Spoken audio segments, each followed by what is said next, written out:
Beautiful. All right, guys, back to it.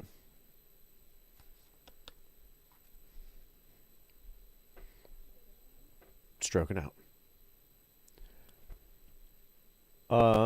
You know what's cool? Speaking of Andrew Wilson, put this on hold for right now.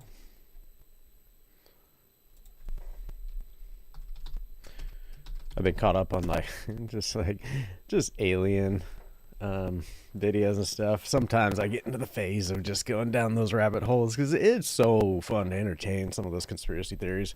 Just the ideas of them alone, it's just fun. I mean, I've never really. I think back in the day when I first took the red pill, I when the world starts to kind of dismantle in front of your own eyes, and everything you thought you knew was a lie, and everything is a lie. I think you start to bite onto conspiracy theories a little bit harder. Like there's that short phase of biting onto conspiracy theories, but yeah, hopefully you grow out of that at some point because I've seen some people that just keep going it farther and farther, and who knows? All I know is truth is stranger than fiction, so maybe they're right to keep going down there, but it's also at the sacrifice of your own sanity a lot of the times. I see a lot of people just go crazy and nutty, and I already feel like I'm nutty enough, so. But yeah, we got Andrew Wilson on Rogan, and I guess this was like a couple hours ago, so this might be enjoyable. I'm actually looking forward to this one because I'm wondering. I really like Joe, but I'm wondering how the conversation is going to go because Andrew does like to break things down into logic, and with logic, just logic 101. When you take an argument, you can break it down into bullet points, and then you can break it down into symbols, and then you make basically a mathematical equation out of it, and you see whether or not that equation adds up. And it's a really good way to approach these situations that are being thrown in our face right now for how hostile everybody's getting. It's like, let's apply some logic, because it really has been lost. I loved logic in college. It was probably my favorite course.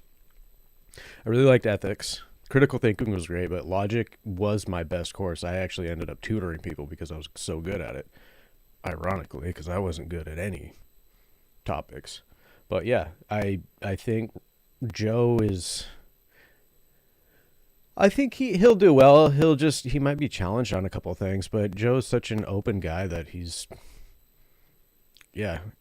don't think he's going to take it as any type of challenge. He's just going to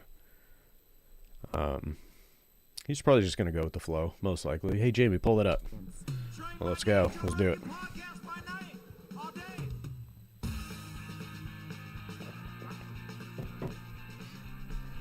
But real quick, I keep coming across things on my algorithm saying like Rogan's been compromised and I don't know for what, to the left or right. I really don't know the details on it, but I keep seeing things pop up on that. Kurt Metzger just had a video on him about why he's so compromised, and I didn't watch it.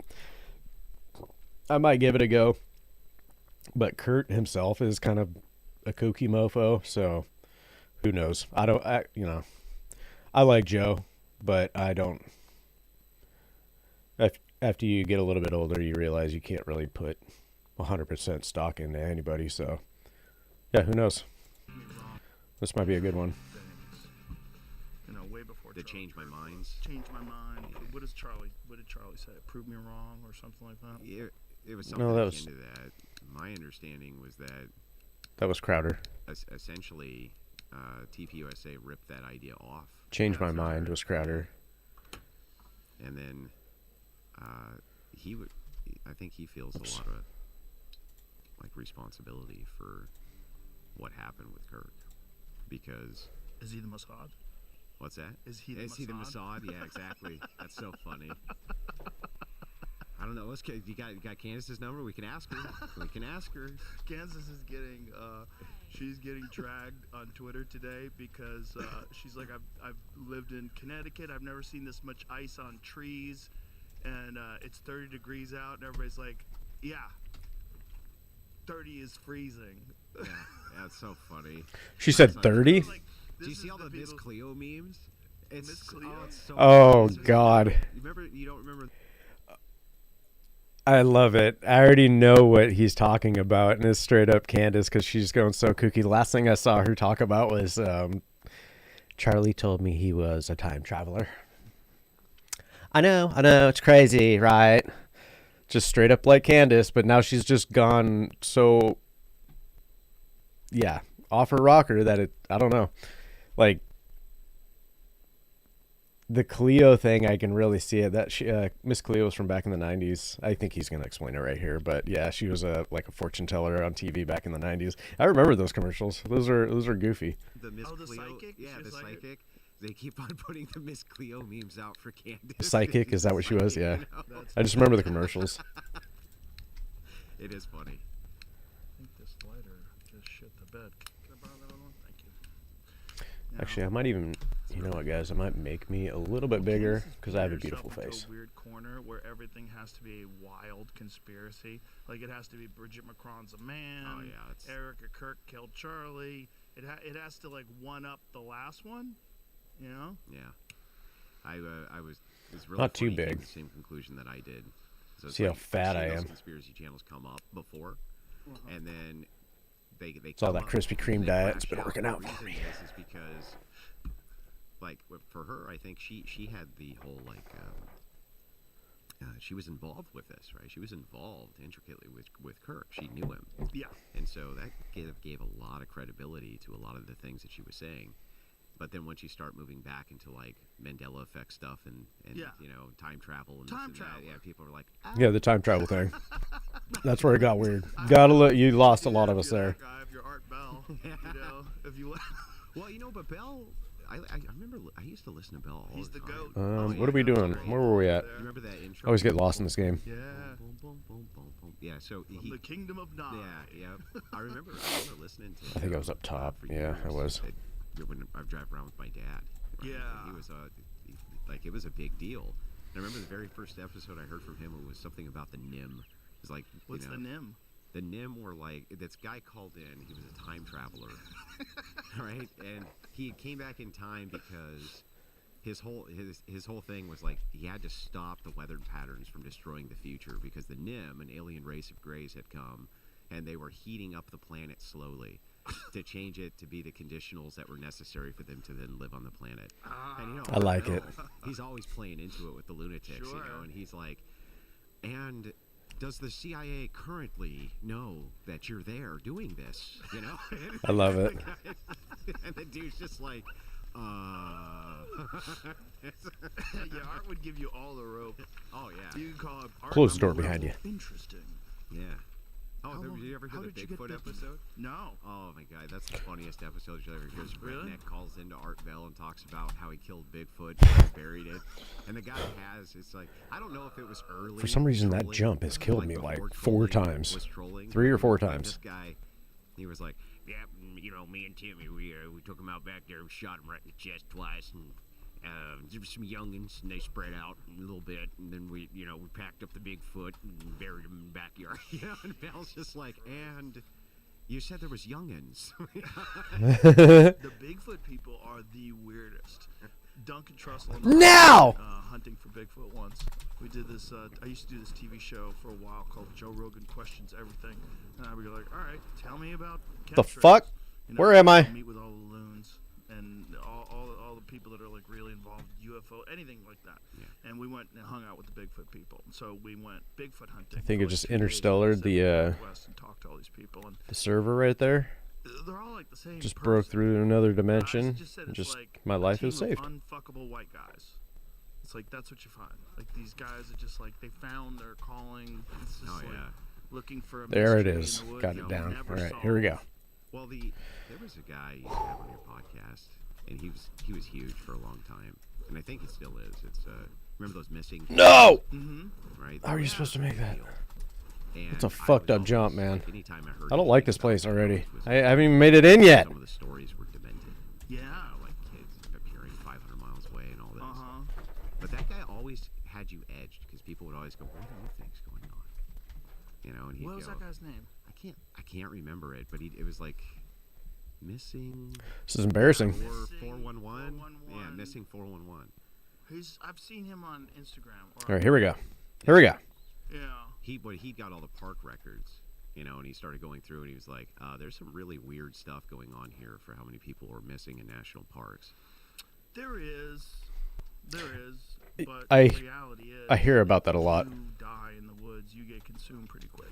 Yeah, That's the reality. yeah, That's why you don't find mountain lion skeletons. that's fair. Mountain lions are a real thing. I've never found a dead mountain lion skeleton in all the times I've been hunting. Never, not once. Oh my god, I fucked it You'll up again. find elk bones. You know, you'll find stuff like that. I found some coyote skeletons before out in the Nevada desert. But mountain lions are a real thing. You very, very, very, very, very rarely find a dead mountain lion. We got this. And there's so many of them. Now think about how few people Out actually and- go like hiking into the deep wilderness. Here we go. Everybody just gets consumed. Sure. You know, there's so many animals that come along. Rats, all kinds of things eat your bones. Oh, yeah, it's a free meal. Yeah, it's so easy. And they can smell it for miles. Sure. Bears. Yeah. Anywhere there's wild pigs. And then there's- Aliens, then there's nothing. bears. Yeah, they can smell that stuff for miles. But it's like people Alien want to attach bears. some crazy, deeper, weird, you know, UFO, Bigfoot meaning to it. It's like, no, you're in the wild, and nature has a whole plan for dead things, and it does a really good job of Oh, yeah, consuming they don't them. like How the fuck? Well, that's the thing. If you live out in the country, you see this all the time. You know, raccoon will be around getting in someone's trash. What am I doing wrong here? Bam! Raccoon's done. They just go throw it in the bushes. Mm-hmm. You don't need, that's it. It's like, how am I supposed to get that level of a swing? Problem solved, and it disappears quickly, and plants consume it, and Yeah. that's it. It's It true. rots, and things eat it. Doesn't even take that long to rot. It's No, just, it's just pretty gone. quick. It's pretty quick. You ever seen like those time lapse photos where they take a dead animal and they let it sit there and you watch it get consumed by maggots, and it's very quick. Yeah. So these poor people that go hiking, you know, like if you go hiking and you're by yourself and you break an ankle and you're 15 miles in and you don't have a compass and you're kind of like roughly judging which hill you came over, and there's a lot of people that just get Oh, themselves oh. really Maybe I'm shouldn't supposed to be do that that far out first. there. Okay. They just die. Happens all the time. You know, so like this idea that it's like Oh, no way I made that. you could I hooked onto the wrong one at first. data and you try to find a pattern to it, and you start imagining that there's some grand conspiracy. That some No wonder bunch of Luke woods hates the consume grappling in this. I get it. some I get it. demon that's out there. You can It'll get you killed. you get Oh, like that right there. Theory of wild men. wild men Oh, like humans. Just right onto it. I'm trying to pick something up like in the corner of the room. that are. Ooh, that's Guy, nice. this 411 guy, I believe. I'm not sure because he won't say. They don't. He doesn't. He All right. doesn't actually give his. Here's what I think is going on. I just want out of here. I don't like this Well, I have place. my theories, but he never tells you actually what the theories are. You know? Interesting. I wonder why he doesn't want to tell. Maybe that's why he's not more popular. If he just came out with it, like Candace, Yeah. maybe it'd be huge. Yeah, it's like those guys that used to be in the 90s who were saying that we were going underground and killing the Nephilim. Remember Oh, those yeah, guys? yeah, Those guys yeah. were great. You're going down, it's like, oh, man, and they were giants. They had 3 rows of teeth, and your special forces are going down there and taking them out. Yeah, there's Was a this? whole Are you talking about like the red giant of Kandahar or whatever? creatures that I remember live something out about that. at night, and there's always been like Cryptids? these- I don't know if yeah, that's the whatever same they story. are, you know, some people. There have find been graves stories, like, underground. Weird. There's been weird stories about like giants. I don't know still today, but I feel like that was recent. Like over in Afghanistan during that war, like we were like finding giants or something like that. I don't know. Conspiracy theories are fun. There's not a lot of mystery left, you know, outside of places like the Amazon, the Congo, that are super deep to get to. Not a whole lot of mystery left in terms of life. Maybe ocean depths. Yeah, ocean depths for sure. That's like the whole new unexplored frontier, right? Is Mhm. ocean depths. Yeah. So Yeah, like anytime I this- turn on the TV, it's like, look at this crazy creature. I'm like, that doesn't exist. And I look at it, I'm like, wait, that Yeah. exists? I saw one the other day. I tweeted out. I was like, the Mandela effect has to be real. It's called a Siberian mule deer. You ever seen a Siberian mule deer? No. They have fangs. Oh, right. I have seen a fanged deer. I forget what they call it. Apparently, A that's deer? the, Really? That's you know what interesting. elk ivories are? Yeah. I had to Yeah, picture that that's for a half supposed to be second. Like a tusk. like way back in the day. It's so retarded looking. Ooh, Yeah, It's the fang deer. Yeah, they're weird. it's a sick looking arrow. I wonder what they were there for. Yeah, well, I found a video because I was like, no way, dude, these things exist. I thought I was being memed, you know. So I was like, look, and this thing is real. So I found a video of them fighting, and they use those things as weapons. Oh, that makes sense. That's the only thing that makes sense. Like Yeah. gorillas. What was I trying to Gorillas get here don't anyway? eat meat. Yeah, they have these. Was there massive anything really fangs. that important here? You know, nature's weird. So much variation. You know, there's so many different Got that. types of life. And the fact that Kind they of all looks like sort of that's it. synchronize. Like this one eats that one, and that one eats this one, and this one he lives there, and that one lives there. It's like it's very fascinating when you really look at just the wide variety of species that exist. Well, most people don't know anything about it. Like, Yeah. most people have never. We live in such a comfortable world Mm-hmm. that is completely guarded from everything that's out there, and it's like, Well, and that's why when I see people protesting as hard as they are, it's like, have you visited the rest of the world? Or like you're screaming racism, it's like, have you visited the rest of the world? Shit, just go spend a few nights in jail. Spend like a week in jail. There's some racism there. God, just like there's real racism, and then there's many people would change very what quickly, they believe. especially feminists. I think Just that everything feminists is would racist. immediately stop being feminist if they just had a taste of like, well, you know, people actually did have to shut themselves up at night from wolves. Yeah. That was a real thing. Wolves would come in and eat you, and so you would shut yourself in so that didn't happen. Well, that's gone so far the other way that fucking retards are bringing wolves into places. Back to yeah. It is so dumb. You know, I have a good friend. Didn't they take it over like in Yellowstone or someplace? They reintroduced wolves and it Yes. just decimated the deer Well, population. Fucking elk retards. population, But that's actually arguable that might have been a good thing How? in some ways, because it was getting to elk need natural predators, and mountain lions can only kill so many elk. Yeah. But what's really interesting is mountain lions kill way more elk when wolves are around, because the wolves find the mountain lions and take their Oh, elk. interesting. And so Interesting. then Okay, I'll eat the crow. mountain lions have to go kill another deer, or whatever. Why like just issue more hunting elk permits though? Like why do that? Well, you have to have some natural predators in a good, healthy ecosystem, and there's a good argument, particularly in Montana, that at one point in time it had gotten. I don't know what's to chasing me. A point where you're going to have like Some sort of purple thing. disease, because they were issuing.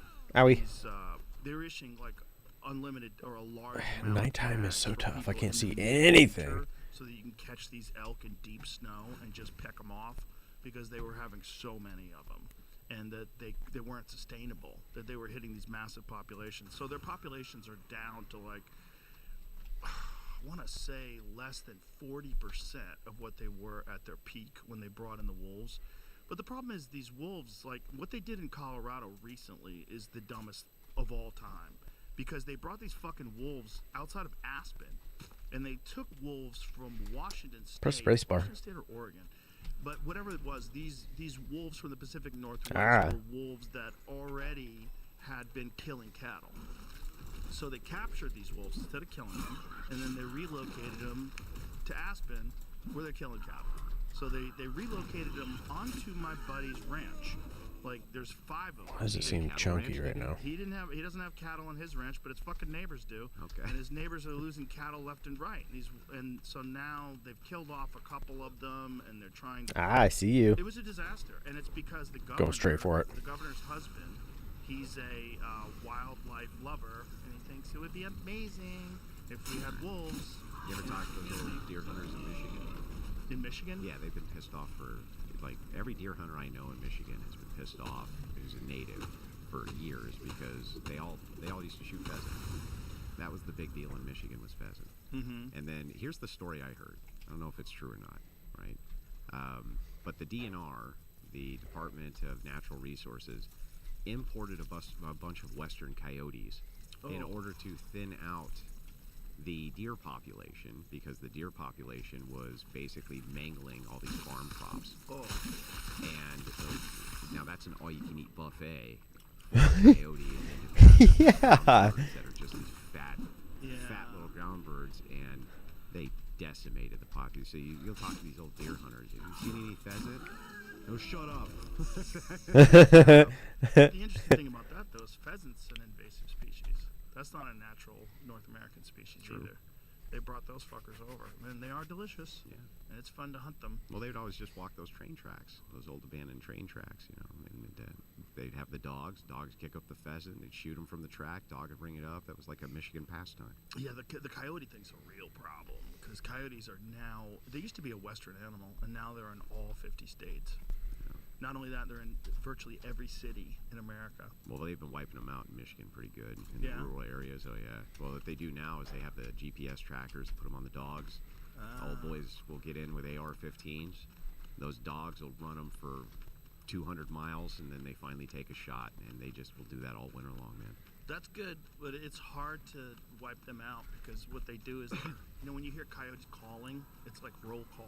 Like when they're letting. Sometimes there's a lot of confusion of what they're doing. Some people think that they're letting the other coyotes know that they've killed something, that we have food, but it's also a roll call. And when one of the coyotes is missing, the females have more pups. Really? It's like, yeah, some weird natural reaction. Also, their natural enemy is gray wolves, and when they evolved to when the gray wolves killed them, because the gray wolves don't breed with coyotes, but coyotes do breed with red wolves. That's why you have these like coy wolves on the East Coast. Just like Because the coy coyote dogs. is a wolf. It's Weird. It's just a small wolf. So much shit that I do not know. Their natural inclination is when they're getting chased, they move to a new area, and then they have even more pups. So that's how they've spread out through the entire country. So if you go back to like the turn of the century, like the 1900s, coyotes were exclusively a Western animal. Yeah. Now they're in New York City. Yeah, they're everywhere. Which is crazy. They have them in Central Yeah, Park. right. Fucking coyotes running around Central Park. Some lady this morning posted on X a mountain lion That's so funny.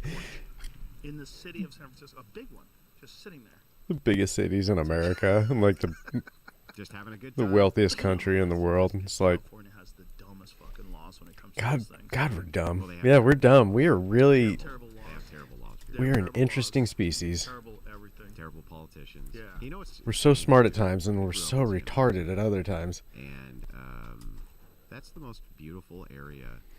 The Yeah. Napa Valley area. It's the most beautiful area on planet Earth. The Yeah. weather's always perfect. It's January 15th. It Daytime? might be July 15th.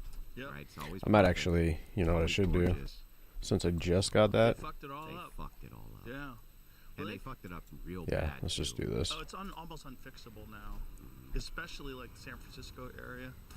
Like the whole Pacific Northwest is almost unfixable. I know. They Shut up. double down and they keep going. Like Seattle now has a communist mayor who's been living with her.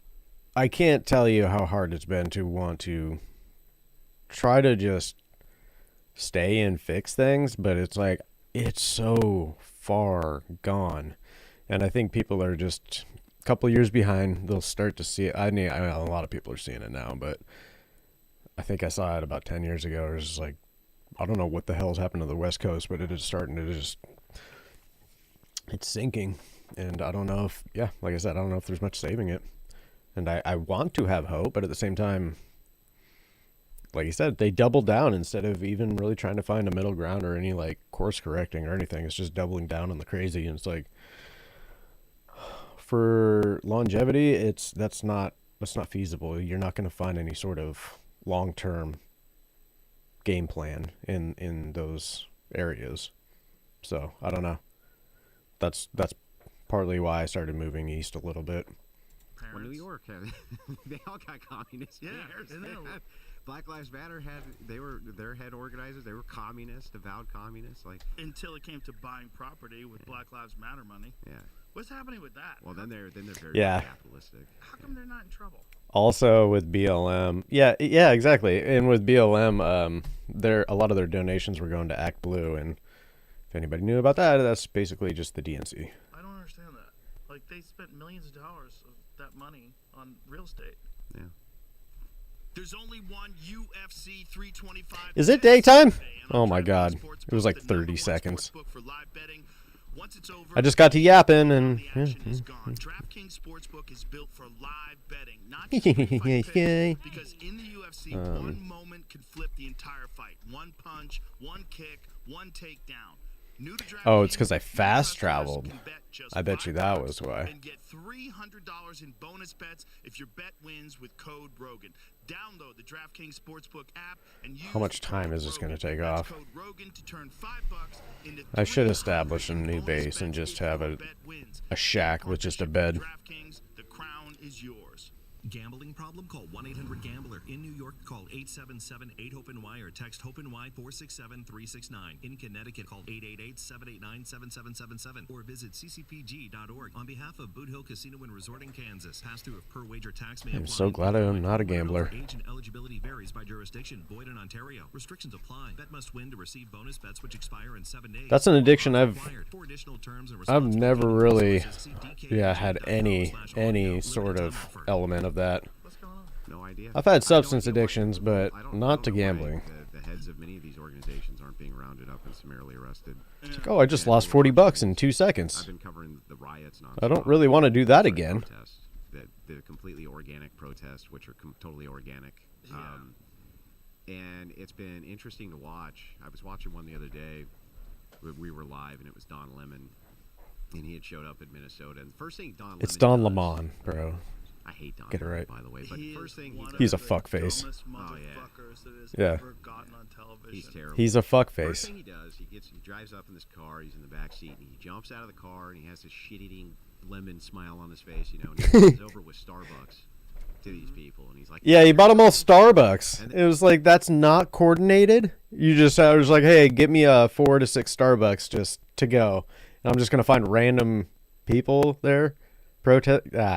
It's so far-fetched that it's like, Then he jumps back at you have to be very, very gullible or just captured, ideologically captured to actually believe that. in the car, right? And they drive off. Now, here's what's interesting about this. He comes back, and he's in there with the protesters, you know what I mean? And he's interviewing them. Most of the protesters say, we're coming from out of town. We're from this state. I'm from 2 states away. I'm from 3 states away, you know, for this totally organic protest. Well, the cops, what they start doing... Totally is organic there's protest. guardrails Mostly on peaceful. The sidewalk in front of the ICE facility. And there's gaps inside of that barrier. So they pull their police cruisers in just to fill those gaps so that they stay behind the barrier. And Lemon's like, why would they do that? Why would they keep us compressed, you know, behind this barrier? And I'm thinking, because you just stopped your car in the middle of the street to run across the road and give these guys Starbucks, you idiot. You know, they want to keep the roadway clear so that they can get their people in and out. You literally stopped your car in the middle of the road, ran across the street to give these people Starbucks, and then got back in your car. And you're like, why is it that they're trying to keep us from getting into the road? You know, I'm like, what are you talking about? I just couldn't believe it. I was like, what? It's amazing when these people that are so smug, where they're protected by a large organization, by CNN, and then they get fired, and then they're basically like a dog, like Carl, getting released into the woods. Carl. And they I love defend Carl. themselves. And you see them in the world of podcasting. I love when Joe, he started barking one time and Carl was like sleeping. He's just a little dog. I'm not sure what type of dog he is, but he's one of them little ones. He's sleeping in the corner and it just started, like, woke him up, started barking back. Really got him going. Joe's like, oh, my bad. Go back to sleep, Carl. Where you don't have anybody writing. Oh, for little you, Carl. And you have to express your own opinions. You're like, oh, this is the real you. It turns out you're a moron. Wow, I didn't know. Whoa. You know, the whole time, imagine he's thinking the whole time, you know, I never thought I'd be an entertainer. I didn't think I'd do anything with podcast. Never in a million years. I never would have thought that. You were, what were you, an engineer or a robotics guy? mechanic, yeah. A robotics mechanic? Yeah. How did you get involved in that? Well, I was a gunsmith for years. And there's no real applicable skills outside of that for anything, actually. It doesn't really carry over in anything. It's really its own thing. That's the You know, tar, I think. Like, it just doesn't carry over. Watch out for that stuff. A friend of mine said, "Hey, look," because I told him I was like, "I need a job. You know, I'm not making it. What do you think?" He's like, "You should apply to be an industrial mechanic." And I was like, "I don't know much about it." You know, he's like, "Well, just go apply." So I did. Took an aptitude test, and so the guy was like, well, I want to hire you at a level 3, which was high, you know, it was like mid-range, wasn't the highest, wasn't the lowest. And I was like, damn, okay, you know, what's the pay? It was like 30 an hour. You know, that to me was life-changing. So I took the job, and I didn't know what the hell I was doing, but they trained me up well. And then there were some robots on the floor. I started working on those, and then from there they trained me in robotics. And so it was all done on site. Like what kind of automation? That's sweet. Like car assembly, like- automation. That's so cool when you actually find a job that'll show you some really, really good skills just on site because they need to train. I found one of those, and it was like I was working with some of the craziest machinery I'd ever seen. I was like, how am I working on a microfluidizer right now? It is wild how you just randomly land in those positions where it's like you have no background or anything, but you just prove that you're at least competent enough to get the job done. It was all food related. Food related. Yeah, food related. Yep. Robots, yep. So we weren't dealing with Johnny Five. We were dealing with like vacuum systems and Yeah. ovens and various robots which were associated with those. Like for instance, there was a packaging machine that would all it would do is form boxes. That's it, all it did. That's it. But it would form 1,000 boxes a minute. And it was a giant robot, and it had a huge sequence of functions on it. When people think robot, they always think humanoid, but almost no robot is in any way humanoid at all. Right. They're that's just not what they're for. It is weird, right? That we think of robots as like movie robots. We think of iRobot. Yeah, if you came across a robot in a factory, you would have no idea it was a robot. You'd be like, what the hell was that? So how did you go from Okay. that Oh, to right into the meeting spikes. people online? COVID. So Really? the lockdowns happened, and I was laid off. All the food plants in Michigan were shut down, especially the meat plants, and that's where I was. I was in the meat plants, and they all shut down because of the draconian restrictions of one Gretchen Whitmer. And anyway, while she was out with on a boat partying with with her honey, we were all locked out of work. Remember what I was saying? How the kayfabe didn't hold in 2020? I think that was on my last segment. But yeah, how everybody was locked down, and then they were all like, Nancy Pelosi was out getting her hair done. Whitmer apparently was doing this. Yeah, you got to be able to at least hold the kayfabe a little bit. That's why wrestlers do a better job making. They make wrestling more believable than modern day politics. It's like you guys are so sloppy. You got to at least hold the face for more than a day. Right. So Familiar story. Yeah, we had the stay-at-home orders, and I would argue with these dumb liberals on Facebook, and they pissed me off. And so I started crashing their panels, and I would debate with them, and I had a lot to say. And those things started to become more and more popular, and they would move over to YouTube. People would clip it. And then I started getting invited on to do debates with other people, and I didn't know who these people were. It wasn't my world. Like I didn't know who any of these podcasters There were it and is. stuff like that. I'd listen to it maybe occasionally online, but like I couldn't have told you who like Vosh was or Destiny or any of these people. Like I didn't know who any of them were, and I didn't care. Well, it was because I listened to both aisles. Like I knew these guys, but wasn't really a fan of either. I used to listen to Destiny, but he progressively got more and more unhinged. But dude is crazy. When he said that thing about the Trump supporter at that event at the shooting, it was just like, I think he lost pretty much any support that he had left on the right or independence. Pretty much went out the window after that conversation on Piers Morgan. To me, it was just some other dumb, smug liberal, So that's where I got my start. I never would have foreseen at all that I'd be sitting here with you. That's so. Well, I never would have foreseen I would have been here either. It's weird, huh? Yeah, it's weird. Very weird. And I'll never get used to it. It's very weird. And people walk over and they're like, "You're Andrew Wilson." And It's like, I don't want to talk politics, nobody, but what I mean? it runs our Nice life to meet now. You shake their hand, you have a chat with them. I'll never get used to it. No, you probably shouldn't. Got out of that one. Probably better to not get. I'm not used to it. Yeah, Yeah, I'm used to it. probably yeah. better to not be used to it. Keep you sane. And maybe keep you humble. Yeah, that's you fair. Need something. You need something to keep you humble. We all know people that did not have something that kept them humble, and they lost their way. The wheels fall off. Yeah, those are marbles. Yeah, you got to have good people around you. Yeah. Especially Or as you something get to more and ground more you. famous, it becomes more and more unmanageable. Almost did it. I feel like I'm pretty well grounded due to the fact that I didn't come from a political background. There's no famous people in my family. You know, there's just none of that.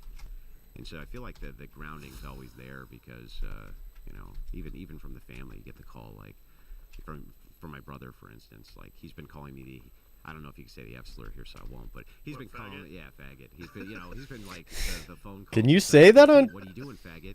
Has not changed. Good. It has not changed. That's how all of my friends were. If they ever called you a faggot, it was literally just like, it was fun and games, and it was never actually like intentioned in that way. It's the same thing as retard. Pierce Morgan, who is Yeah. the best cat wrangler in the business. We don't mean it like that. That's what he does. He cat wrangles. Yeah, I just talked to him briefly Is he okay? on it. Well, that's what I asked him. I Yeah. just He was sent sick. a DM and I was like, hey, For people who man. don't know, He was fell sick. Yeah, he fell. and really fucked himself And it was the up. hip. Yeah. And at his age, the hip. You know, you don't want to, nothing with the hip. Yeah. Was it okay? I Somebody thought it who's was 60s, more than that. I thought it was hip actual injury, sickness. It's bad. Yeah, it's not good. I think they think your lifespan at post hip surgery is like 10 years. Yeah, it's right. And that He'll probably be better than that. he will. What? I think he's Healthy mobile. Oh, you that's know? good. He's mobile. What? I He's asked really him. good at Okay, I need to look into the details of that. I didn't know that. Are you doing? He's like, yeah, you know, I'm doing okay. And I was like, don't fuck around with the hips, dude. It's crazy that he had to have a hip replacement. Like, how bad was that fall? Yeah, I don't know. I don't know what the details. Now I'm are, very but, curious. I felt like a Getting distracted. He wrote, wound up needing a new hip after fracturing the neck of his femur and is recovering from surgery. In addition to being on crutches for 6 weeks, he won't be allowed to take any long-haul flights for at least 12 weeks. He tripped on a small step inside of a London restaurant. Oh, Wow, I thought Maybe I was drunk, thinking like he fainted Maybe or a little something. fired a up. little drunk. Was also, you know, not the Oh. most fit or agile. Was that what it was? It alcohol? Sometimes, yeah, alcohol gets involved. He doesn't seem like one of those like blackout type drinkers though. He's too sophisticated. I'll Piers Morgan. The guy in the world, True. you know. Yeah. He's only 2 years older than me. No way. Yeah, Really? What? not crazy. Damn. Yeah, some But- people Yeah. don't take care of themselves. Yeah, he got the crack. Yeah, he got the quick Must be feet. that But he AG1, got the right? crack on the hip, and I was like, man, Do you think that American spirits? That's are why better I try than to Marlboros for stay you? in the gym, man.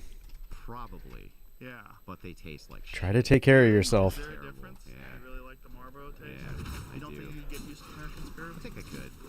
Um. I've been trying the cigarillos.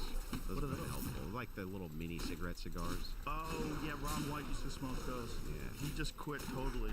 He went to a hypnotist, quit instantaneously. But those are loaded with nicotine, like way more nicotine than a cigarette. Are He they? was smoking those. Yeah, What are good. those little tins? We have those. Andrew Those smokes quite a tins, bit. Jamie, do you know what they are? He's constantly It's smoking like on the debates. like a famous cigar company sells tins of these little tiny cigars, and it's great if you don't have the time to smoke this. Like Yeah. you get out of a flight, just want to have a small. But he inhales these motherfuckers Oh, like a that's- cigarette. That's brutal, dude. That'll do you in. And then washes it down with whiskey. Well, he doesn't drink anymore. Yeah, you he know. doesn't drink Quit anymore. drinking. He's clean Yeah. for the most. I think he I smokes think he weed. went That was always in his bit, though. He was always up there smoking and drinking. And I always thought, Uh-huh. I love that. Tater salad. Well, he did it. He did it till the wheels fell off, and then the drinking was the big one. Yeah. You know, he Drinking went to fucks the you up. doctor, I can and tell the you. doctor's I'm a like, walking "You can, representation of that. Like your liver is not in good shape. Like if you back off now, you'll probably live. If you don't, you're not. You got like a few years left. Well, an Thankfully, alcoholic- no liver damage for I me, don't know if but he a was, lot of but other he might have things. been, like a heavy social drinker, but like real alcoholics, that's no way to live.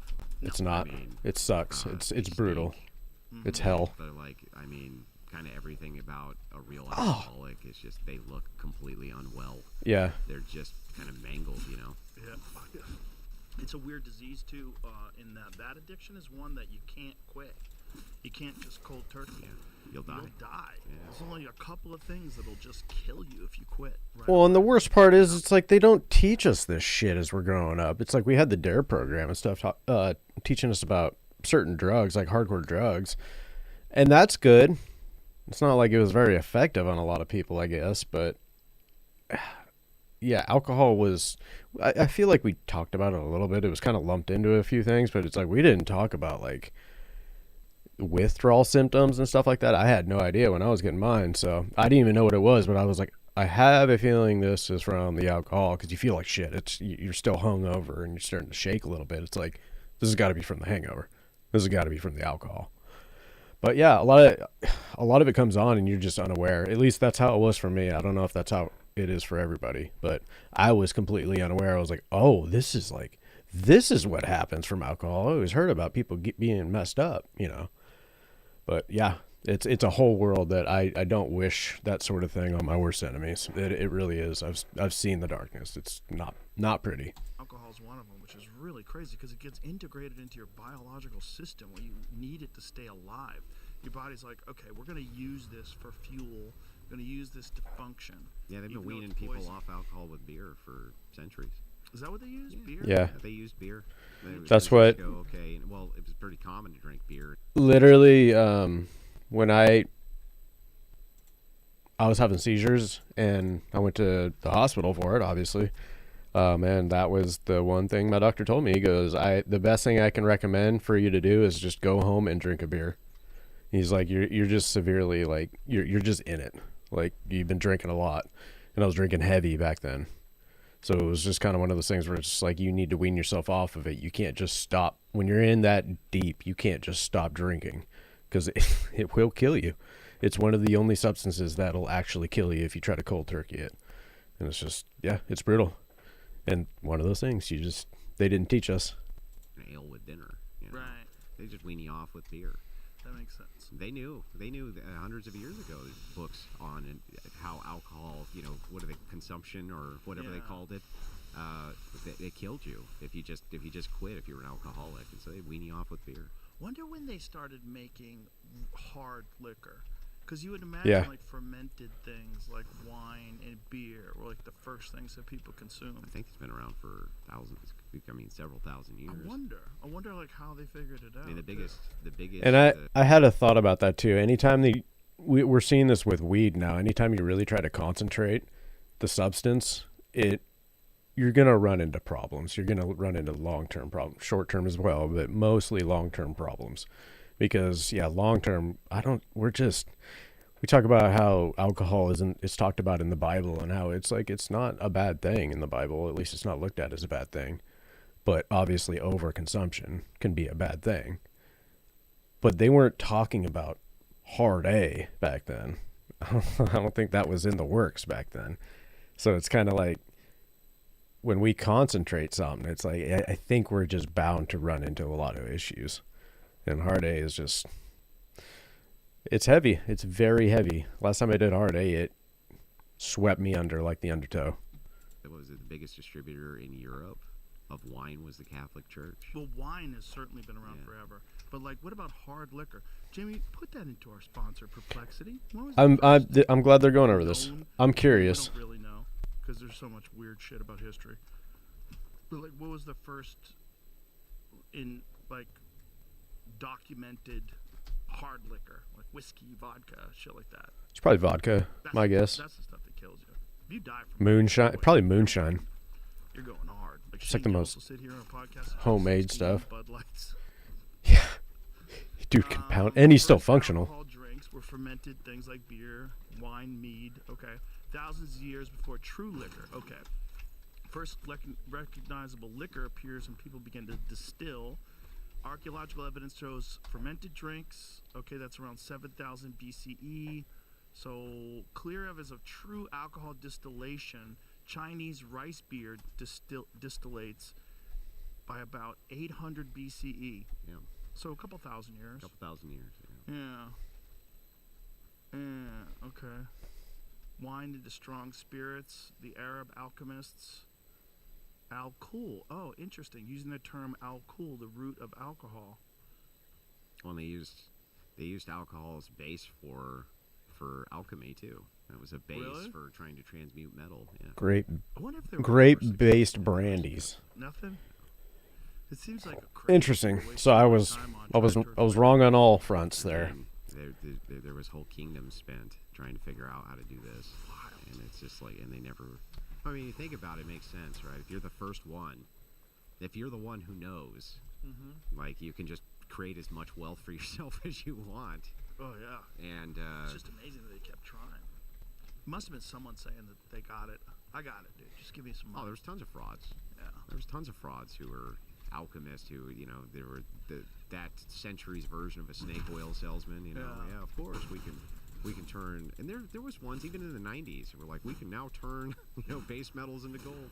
I think there's something now where they can make some gold, but I think it Whoa, takes buddy. an incredible amount of energy, and Costs more to make than it's worth. right. I think it's one of them deals.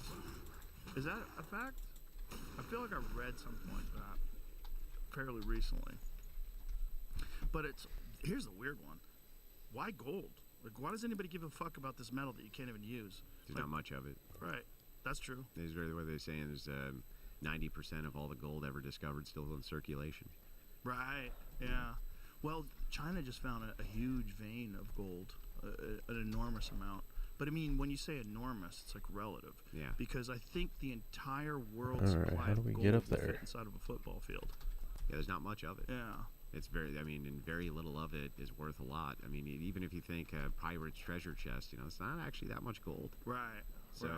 it's It's a box of gold It's as opposed to like how extremely much valuable. iron And it is. also Yeah, you can do yeah. things with it you can't do with other metals. The same thing with silver. Silver.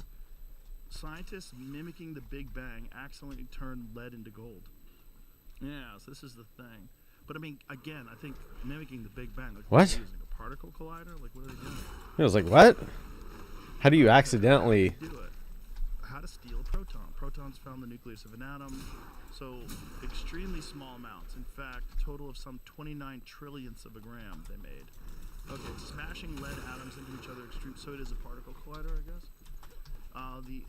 Working on the ALICE experiment and the Large Hadron Collider. Yeah, there it is. In Switzerland, incidentally produced small amounts of gold. You just need a particle, collider. That's all. No big deal. No big deal. You just build it into a whole mountain. And now they're building a second one. They said Yeah. they're building into a new mountain. Right.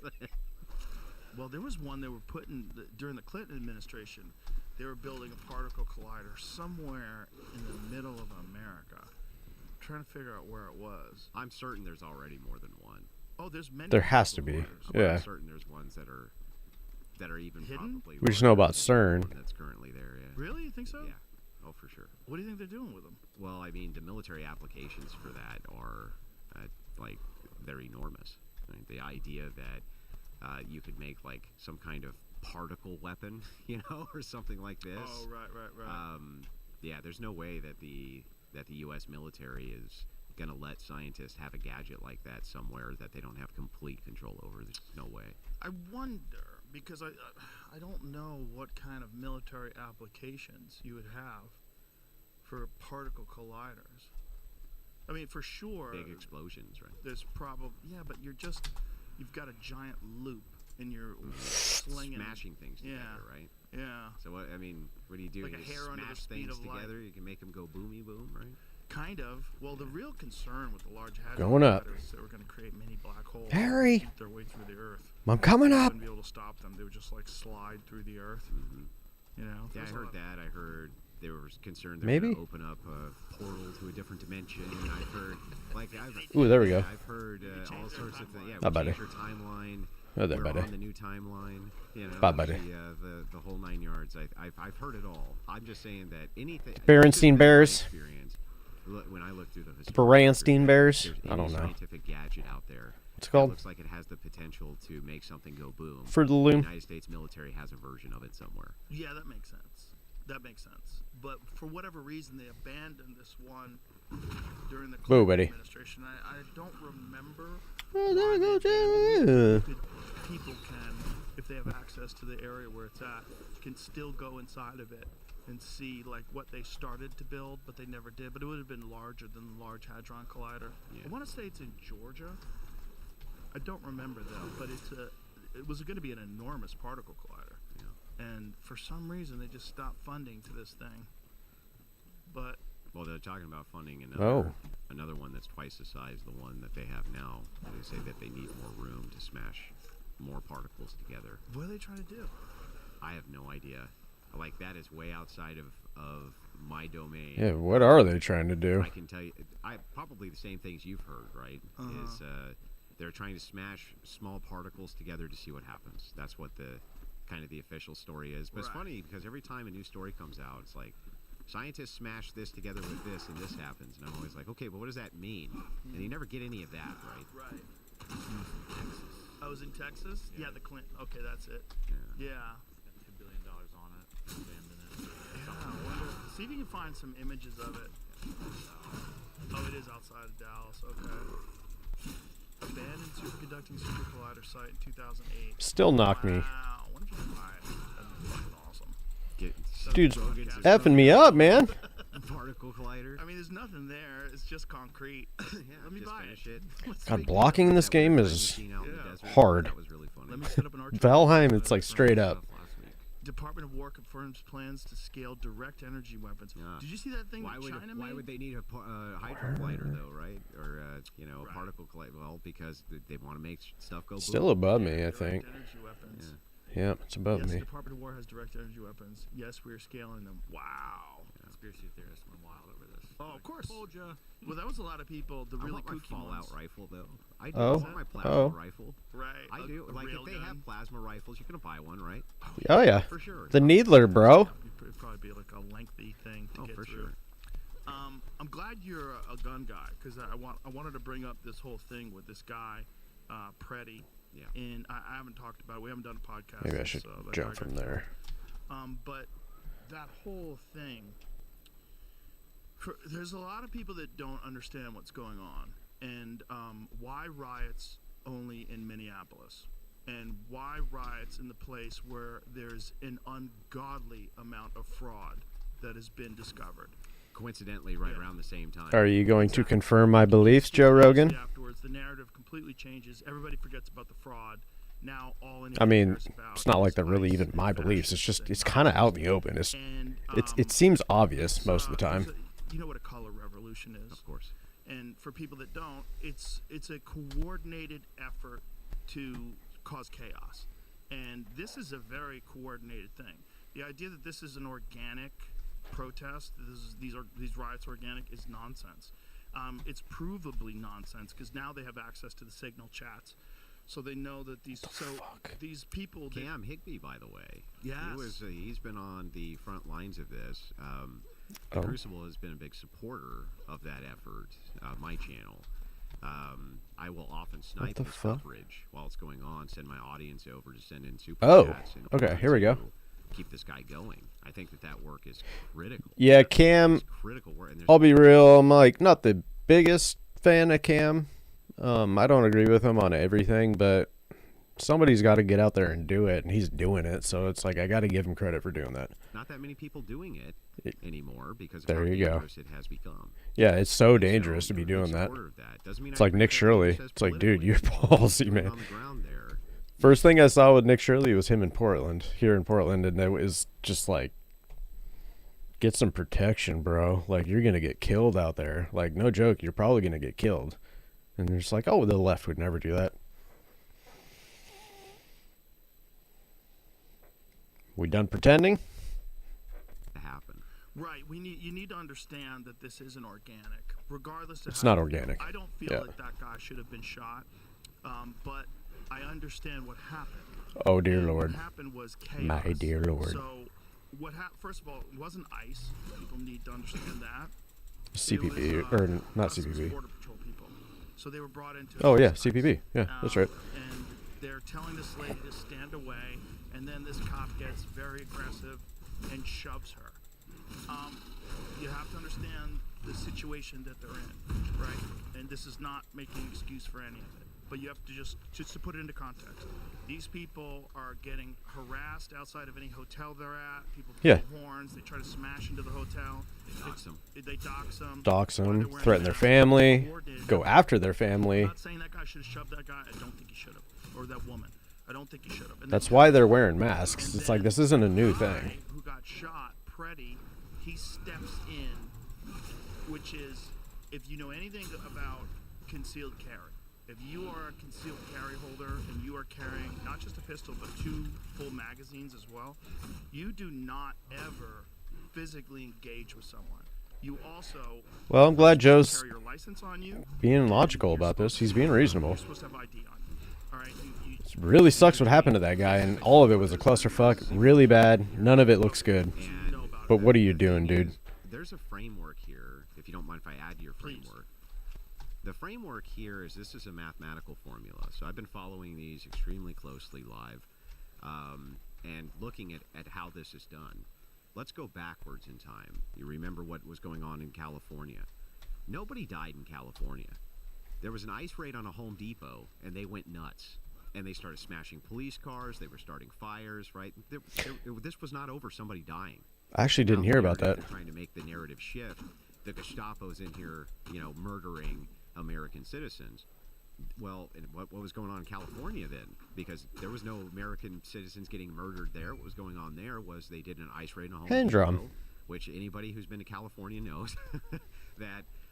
It used to be that you drive down the street and they would all hang out in front of the Home Depot and you'd say two, Right. and they'd hop in the truck and you would, Get they would go, labored. they would Yeah. day labor. It's just they're all pushing each other trying to get in the bed of the truck. Daily rates. Okay, that doesn't surprise me. Just that. two. There's that fun in Dick and Jane. He's out there too. Like, Now, Come on, here's go, what was get very in there. curious about the coverage of that, and I had a debate with a couple of leftists on this. What I saw was what looked to me to be a police stand-down order. There was people who were breaking into, I don't remember if it was an Amco or a 7-Eleven, but they were busting into it, and the cops were on the side corner watching this go down and didn't do anything. They didn't do anything about it. Right. Okay, if it got too rowdy, they'd clear it out, and then they let them continue. It looked like a stand-down order, like you don't involve yourself. Well, what I think these guys have figured out is a mathematical formula, and it works like this. If the local police are not going to protect the federal buildings, then it's left to the federal police to do this, right? In this case, ICE is going to protect its own buildings. The FBI is going to protect its own buildings. If the local police aren't going to protect it and it's surrounded, then who does the protection then? And this is why Trump, he unleashes the National Guard, but where? To those federal buildings, to protect those federal buildings. That was the whole point of it. And basically, anytime he's unleashed the National Guard that I've seen, it's to federal buildings to protect them. And so the mathematical formula works like this.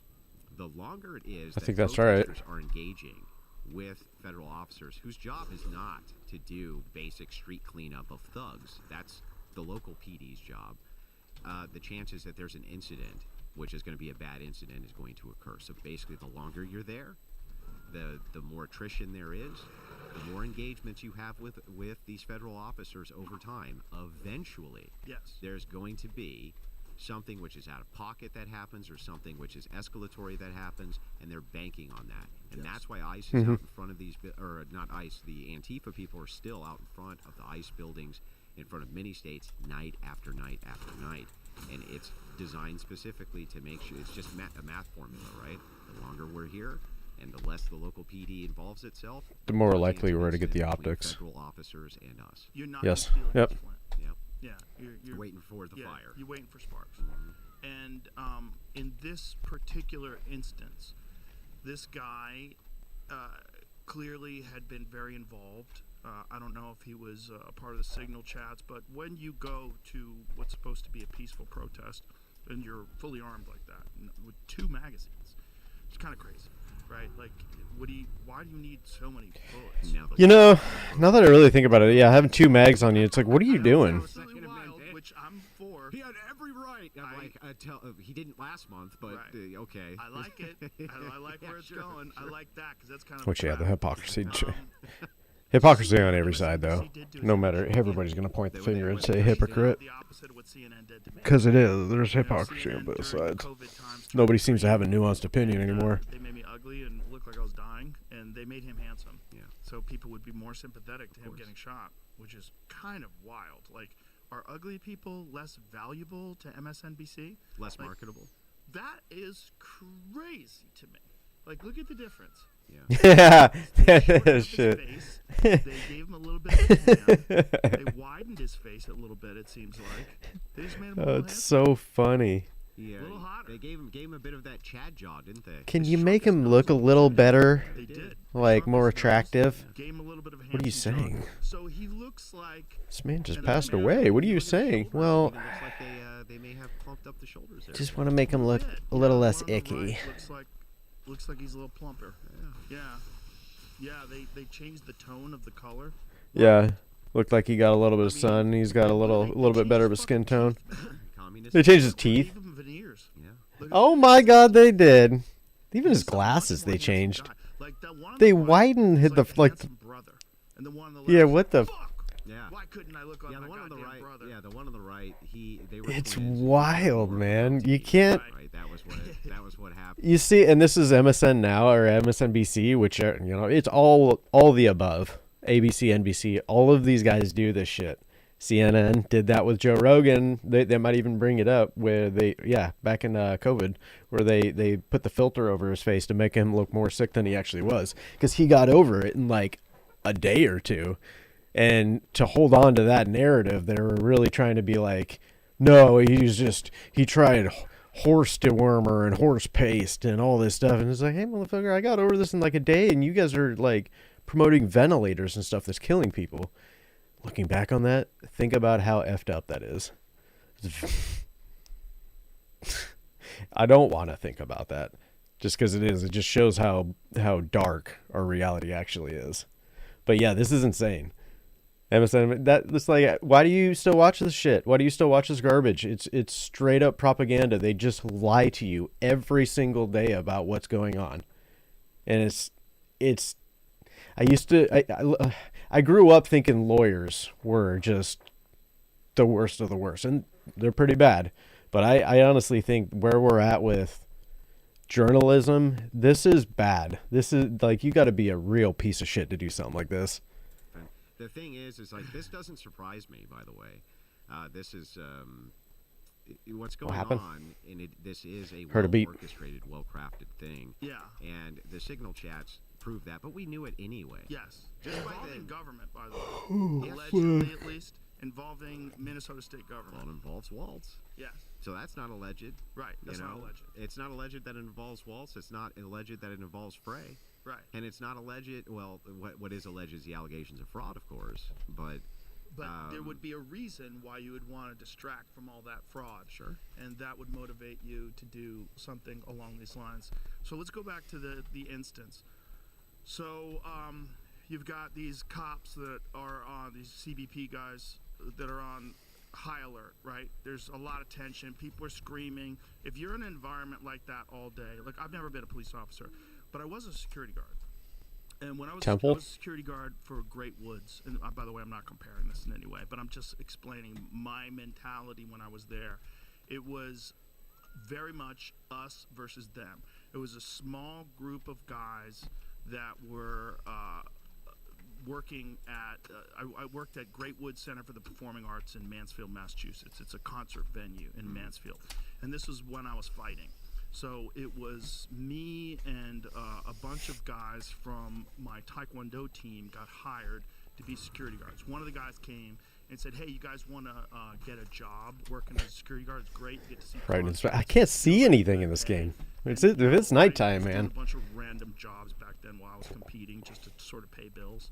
And I said, yeah, okay, what do I have to do? And they're like, it's nothing. You just go there and you work.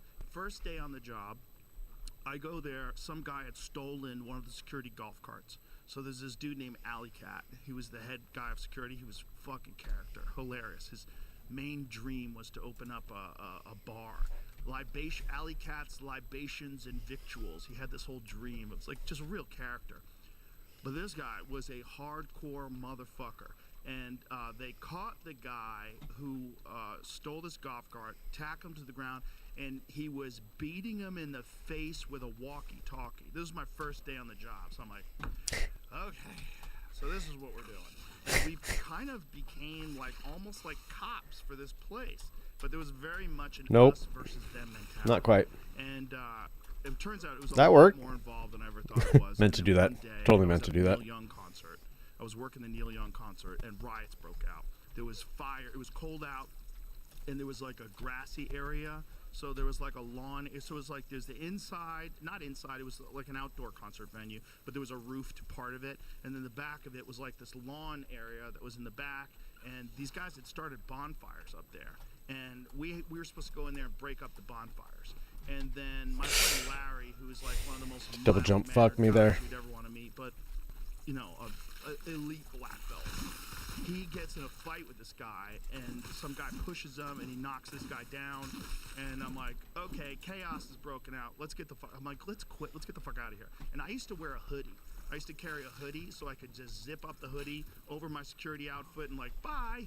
Because I knew there was going to come a time where I was like, I'm not getting shot, stabbed, killed, whatever, stomped Over to this death venue. for $20 an hour Yeah, or whatever the fuck I screw was that. getting.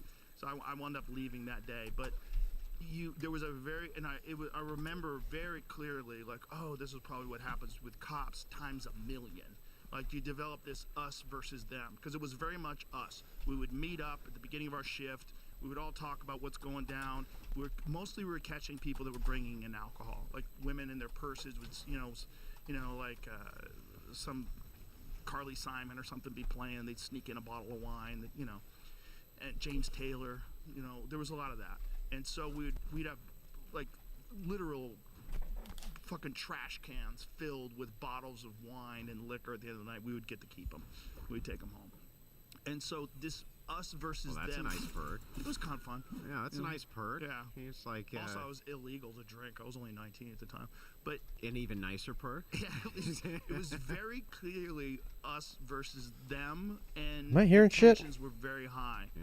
Like whenever some weird shit went down, everybody popped up their chest and everybody was ready to throw down. And I was like, this job is not good, but it educated me. I was like, okay, and in my mind, I was like, okay, this must be like this when you're a police officer, again, times a million. To think of what's Wasn't going that why on. they have their codes, right? They have their oaths they take, and then they have their little codes to each other too. Exactly. But I don't blame them. I don't blame 'em it's either. Hey, Aunt there's a Brilliant. certain wisdom to this. Like, hey, look, that could be me. 100%. And so if it's you, I'm going to be right there with you. 100%. And then if it's me, you're going to be right there with me. I get it. Also, there's a tremendous amount of social media content that anybody could access at any given time, where a lot of these dorks are Like that calling little for floater? violence. It's all over the place. Oh, I might be able to Find it. fast The travel least out of here. likely people that would ever What's be this? involved in any sort of an altercation Looks are like I on got pretty much TikTok everything. calling for violence. We got to kill these motherfuckers. We got to shoot these motherfuckers. And these guys are out there. Hold on. in the middle of I'm it. hearing some. So I'm tensions figure are out high where. as fuck, and they're getting screamed at all the time. They're on red alert. They're wearing vests. They're carrying Well, guns. their wives are getting called and threatened, and they're saying they're going to rape their kids, and they're Exactly. saying that they're going to brutalize their family members, and they give them Exactly. calls in the middle of the night, and they whisper to them, "Well, how's your dad, such and such, doing?" And just cryptic things like that, and let it go. Exactly. And this is very coordinated. It's Yeah, very good lord. coordinated and organized. And the The way they alarm is find going out off for all the like- information I feel is like it's very like creepy. 20 minutes. So, again, I don't think Turn this your guy shit took that off. lightly. I mean, the way he did it was very violent. She was a small woman, and he shoved her very violently to the ground. Then this other guy, Preddy, gets in between them. Okay, which, again, if you're a concealed carry holder, is a giant no-no. You do not fucking do that. You do not engage with law enforcement when you're armed. You shouldn't engage with anyone. Ever. I mean, You should be avoiding. You should be Avoiding trained it. to avoid You only conflict. use it for That's self-defense, the like hi, old defense. Rittenhouse. If you're armed, you move into that next level of. You need to really be avoiding conflict. You're not supposed to be in bars drinking. exactly. You're not supposed to be, Yeah. at big parties and things like this where violent things can occur. Exactly. You can take it to church, defend the church. Other Yeah. than that, Yeah. like you're supposed to be avoiding conflict. Exactly. So he gets in between the officer and this woman, puts his hands on the officer, and then he gets pepper sprayed. They go to the ground. There's a lot of scrambling going on. Now you have to understand what happens when you get pepper sprayed, okay? I've never been pepper sprayed, but I did get tear gassed once during Fear Factor. We did a Fear Factor stunt where these people had to, I forget what they had to do, but we had built this, or there was like a structure, and they were inside the structure, and they released tear gas in the structure. I got hit with it. It's pretty brutal, but It's painful, yeah, it sucks. and you can't breathe. You can't breathe. Your eyes swell up. Your You nose start starts running like gagging. crazy. Yeah. And that shit stays on your clothes. You too. don't think well when that happens. So this guy's clearly not thinking well, and he can't see, and he's, and then they're on him, right? So they're on him, and then one guy, whether he yells out he's got a gun or grabs the gun first, I'm not sure, but there he has a gun. So they see his gun in the middle of the scramble. The guy pulls his gun out and moves off. Now this is where it gets weird. I believe the gun was a SIG P320. A SIG P320. This is where it gets weird. The misfire. I'm starting to wonder if that misfire actually was real. It has a reputation for it. It has a very specific type of striker. Oops. It doesn't have a safety the way some other guns do, and you can have negligent discharges with SIGs. Now, is the P320, is that a hammered model? Yes. Okay, so it's not a striker fire. No, wait a minute. No, it is a striker fire. It's let's pull it up because I know that 365 is built very differently. The 320 breaks cleaner, Yeah. but I thought the it 320 had drops- a hammer, was double action and single action, and then you might be right. I didn't think it was a striker fire. Most of the P models are not striker fires that I'm aware of. I could be wrong. Well, the 365, the P365 is definitely different than the 320. Yeah. They have a different striking mechanisms. They're known for accidental discharges. Okay. I can't tell. What does this the do? Hammer underneath the slide. Well, let's just what is this? What is the trigger mechanism of a SIG P320? Put that in there. And what is Oh. it that makes it prone to accidental? You get an extra discharge? If comfort? you Is that put what happens SIG with that? P320 online in any search engine, accidental Interesting. discharge comes up very quickly. Oh, it is striker fire. Yeah. Okay. Okay. So it's a modular striker fire trigger mechanism. When pressed, trigger bar moves forward, disengage the safety lever in sear, releasing the striker. Okay, so it's a striker fired Right. pistols. Okay, got it. So, as of 2017, SIG changed the way they make their guns because the trigger itself was heavier than what it is now. And not just the pull, but the actual mechanism of the trigger was heavier. If you drop it, so if this is the barrel of the gun where the bullet comes out, and this is where you're holding on your hand, It if you disconnects. drop it, it'll discharge, and it'll discharge without moving the slide, which is kind of crazy. Because what happens is something in the dropping it on the back where the handle is, Releases the disconnector, probably. it causes that heavier trigger, the heavier weight to the trigger, to drop down, and it will discharge. Okay. As of 2017, they made the trigger lighter, and it doesn't do that anymore. Okay. And there's a whole YouTube video where this guy explains it and shows that you can do it with the older models. If you drop them on their side, they don't do it. If you drop them barrel first, they don't do it. But if you drop them handle first, and it hits the back where you hold it, where the the what is it called, the beaver tail the Then gun sits. the internal hammer drops and bang. Exactly. Got and it. it's one of the only guns that does that. Yeah. And, I saw the so guy much so that I squeeze the top of believe- it and it went off. It's like, I believe the Dallas Police Department stopped. That's not good. Issuing them to their officers. Yeah. That's true. Before I go further, because I don't want to get into any. yeah, don't butcher it. weeds here. But I have one. Have a problem I with have doing a that. 320. I've never had a problem with it. Here it is. Dallas Police suspends use of pistol manufacturer. Okay, yeah, and it's because of that. So What are these chambered in? 940? it's 9. 9? They're 9s, but the so that's the gun this guy has. Mm-hmm. So when the CBP officer That's a grabs lamp? his gun, he was moving off, and it appears, it's very grainy, the video. It appears there's an accidental discharge. Now, you can make an accidental discharge of this gun without touching the trigger. That's kinda nice. If there's any kind of pressure on the trigger, if it is a modified trigger, if there's anything that engages with it, even a slight amount, and you move the slide at all, that gun will go off. And there's videos of it online. You could find videos of it online. See if you can find videos of it online where a guy shows how you can get that gun to negligent discharge. They'll show it. will. The one that I watched, I'm Will. sure. At least the pre-2017 model. I didn't see his hand go on the slide of the gun, though. Yeah. Well, he's holding it. It- The hard thing is it's fucking blurry Yeah, as you shit. can't see It is very blurry, but it looked like he was kind of holding it in like kind of like a Looked to me dainty like he was fashion. holding it Like by the handle. with Yeah. your finger on the trigger. Yeah. But it does seem like, at least in some of the takes that I've seen, I may be wrong, but it seems like that gun might have negligent discharged. Now, That's what I'm saying. They need to inspect that city block and look across the street and see if there's any bullet holes in those walls. That would be the first step.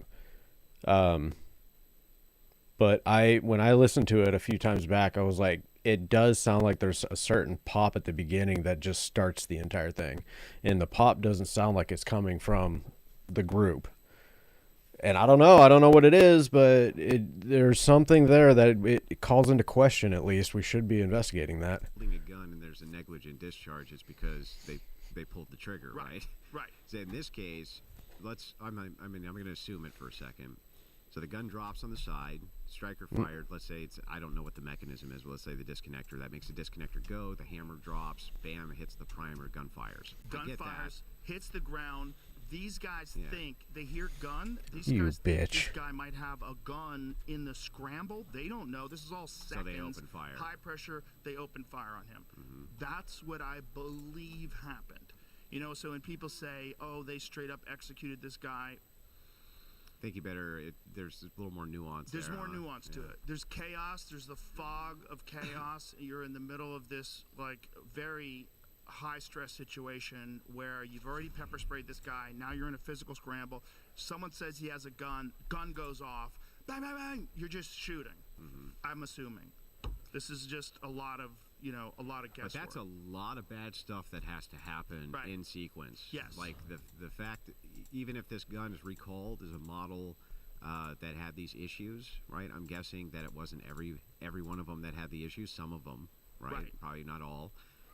Ooh. And if it's because it has to Those have are a nice. force for it to go off, or the slide Warden? has to be. I still like this one a lot. The Brazen Bull. This. That one's dope. What I saw was him holding the Warden's pistol, pretty sick, how though. you or I would hold the pistol with the finger off the Yes. trigger. I did not actually see like what would Ooh. cause that force. This is where it gets weird. So there have been documented instances like the SIG Whoa. P320.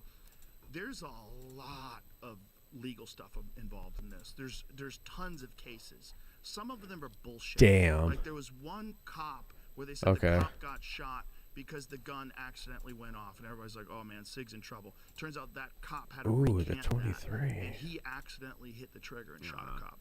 But he wanted. So this is one. So 33. his gun just goes off. Now he doesn't have his finger on the trigger; it just goes off. Now there's another one where a cop is in the middle of a precinct Did and he he- leans forward. He's got the holster on the outside. He leans forward and the gun goes off. He does not have his hand on the trigger. He's not touching the gun at all. I think See if I've you can seen find that. The one where the cop does it. So there's a cop where he's in the precinct. His gun is now. Here's the question: was there something touching the trigger? Was it the holster bad? Was there debris in it? Was there something? Was his shirt touching it? Did he jam the gun in the holster and maybe like his shirt got stuck in and it touched the trigger There's a little also bit? the second gun theory. And then he moves forward. If the guy had a second gun. There's also the second gun theory. Right. So I understand what you're saying, and maybe it met all Just of the looks like conditions shit. for that. It does seem unlikely to me, but it's possible that he's just holding it and it just happens to go off. It would seem unlikely with any other gun. Yeah. So if the guy had a Glock, But both What of am I these rocking cases right now? were Hold on. holster. This guy's grabbing Right. from the holster. He's grabbing from the holster. Well, the cop had already pulled it out of the holster, Right. and now he's holding it, and then it goes off. right? But it's so low resolution. not bad. It's hard to see what's going on with True. his hands. So if there had been some funkiness with the trigger, who knows where he got the gun? Who knows whether or not that gun had an aftermarket trigger? Who knows what's going on? But as he's doing this, you're in the middle of the chaos, you're ramped up with adrenaline. Who knows if that guy accidentally, while he was holding it, put pressure on the slide and caused that gun to negligent discharge? I don't know. This is the speculation, and the reason why the speculation is so it's It's this all about the is same, something really. we're talking about is because it's a SIG P320. Yeah. And there's so many stories about that. It's not outside the realm of possibility, Right. in other words. Right. Yeah. Which is the worst case scenario, right? You got all this chaos, and then you got that fucking gun, and that Yeah, gun goes but off. let me ask you this. Let's say we Yeah. adjust for this. It's like that would There's an happen. investigation. Turns out that this 320 model was one of the ones that, was An older issued, model, yeah, or right. something like that. Why don't you ask that agent who picked up the gun off the guy? Did it go off?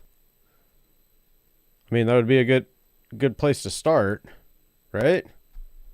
was issued Very well after could the be. fact. and it's newer. Let's just say it's newer, and they've gotten this design flaw out of there. Let's just Okay. assume for a second. All those things being equal now, right? When a leftist points at that and says that's an execution, what's your opinion then? If it's the case, there is no negligent discharge. There is none of that. How would you view it then? Well, it's an extremely unfortunate case of what happens during chaos. Yeah, I agree. I don't think it's an execution. I don't think they. It's pulled not the- because, and that's what I heard somebody say was they gunned him down. It's like that's an interesting way of framing it. It's like they were intentionally going after him just to go kill him. It's like no, it was a clusterfuck. People panicked. That's what seemed like happened. Was any of it a good outcome? No, it was horrible. But just to think, it's such a leap to be like, oh no, they just murdered him. They went after him. They had intentions of killing. It's like no, they didn't. I think they freaked out. They panicked, and then it was over before they knew it. It's just like it's so, and that's why I think the left runs into so much trouble. They assume intentions all the time. They always assume the worst intentions too. That's why they think the right is so evil. They just think that everything that they do is either evil, racist, or bigoted. It's just rooted in one of those things, or all of the above. And it's just like, no, you guys are just misguided, and you assume intentions. A lot of that is just assuming intentions. It's just like, no. It looked like they freaked. It's just step back for a second. Just be objective about it. But I don't know why that ideology just captures people into just really assuming the worst things. Just shot him, But that's 'cause it's- rhetoric being used, right? It is, but And that's how it always was with Charlie Kirk. They always assumed that he was a Nazi because they had the worst of the worst telling them and screaming into the void that he is a Nazi. And they said it so many times over that if you don't really know who the guy was, you just be like, oh, wasn't he that Nazi or something? That's all I really knew. Like, I heard he was a Nazi. And it's just like, no, he wasn't any of those things. It was just a lot of loud retards who were all screaming that and were effective enough to actually get the narrative to, carry that. which you're automatically going to have if you have a guy get shot. Can we watch a video? Let's watch a video and see if we can discern when the shot fires off. Because does it before or after they say he's got a gun? Because someone says he has a gun, one of the officers removes the gun, and then a shot goes off. Yeah. Now, there's another speculation that the guy who shot him had a negligent discharge. He didn't, maybe he had his hand on the trigger, and he got a little amped up. That and it went that's off, a and then he possibility, just too. fucking Kept fired going. into him. Yeah. Kept going. Because it does sound like there was a first shot before the shot started going off. Because before the pop, pop, pop, pop, there was a first pop, and then it was maybe a second before the next barrage of the rest of it. That's possible too. I'm not exactly sure. Either way, it was a clusterfuck. Ton of different cell Yeah. phone angles. None of them are really crystal clear. And that when I first saw it too, I was thinking the same thing. I was like, I don't even know what the hell I'm looking at.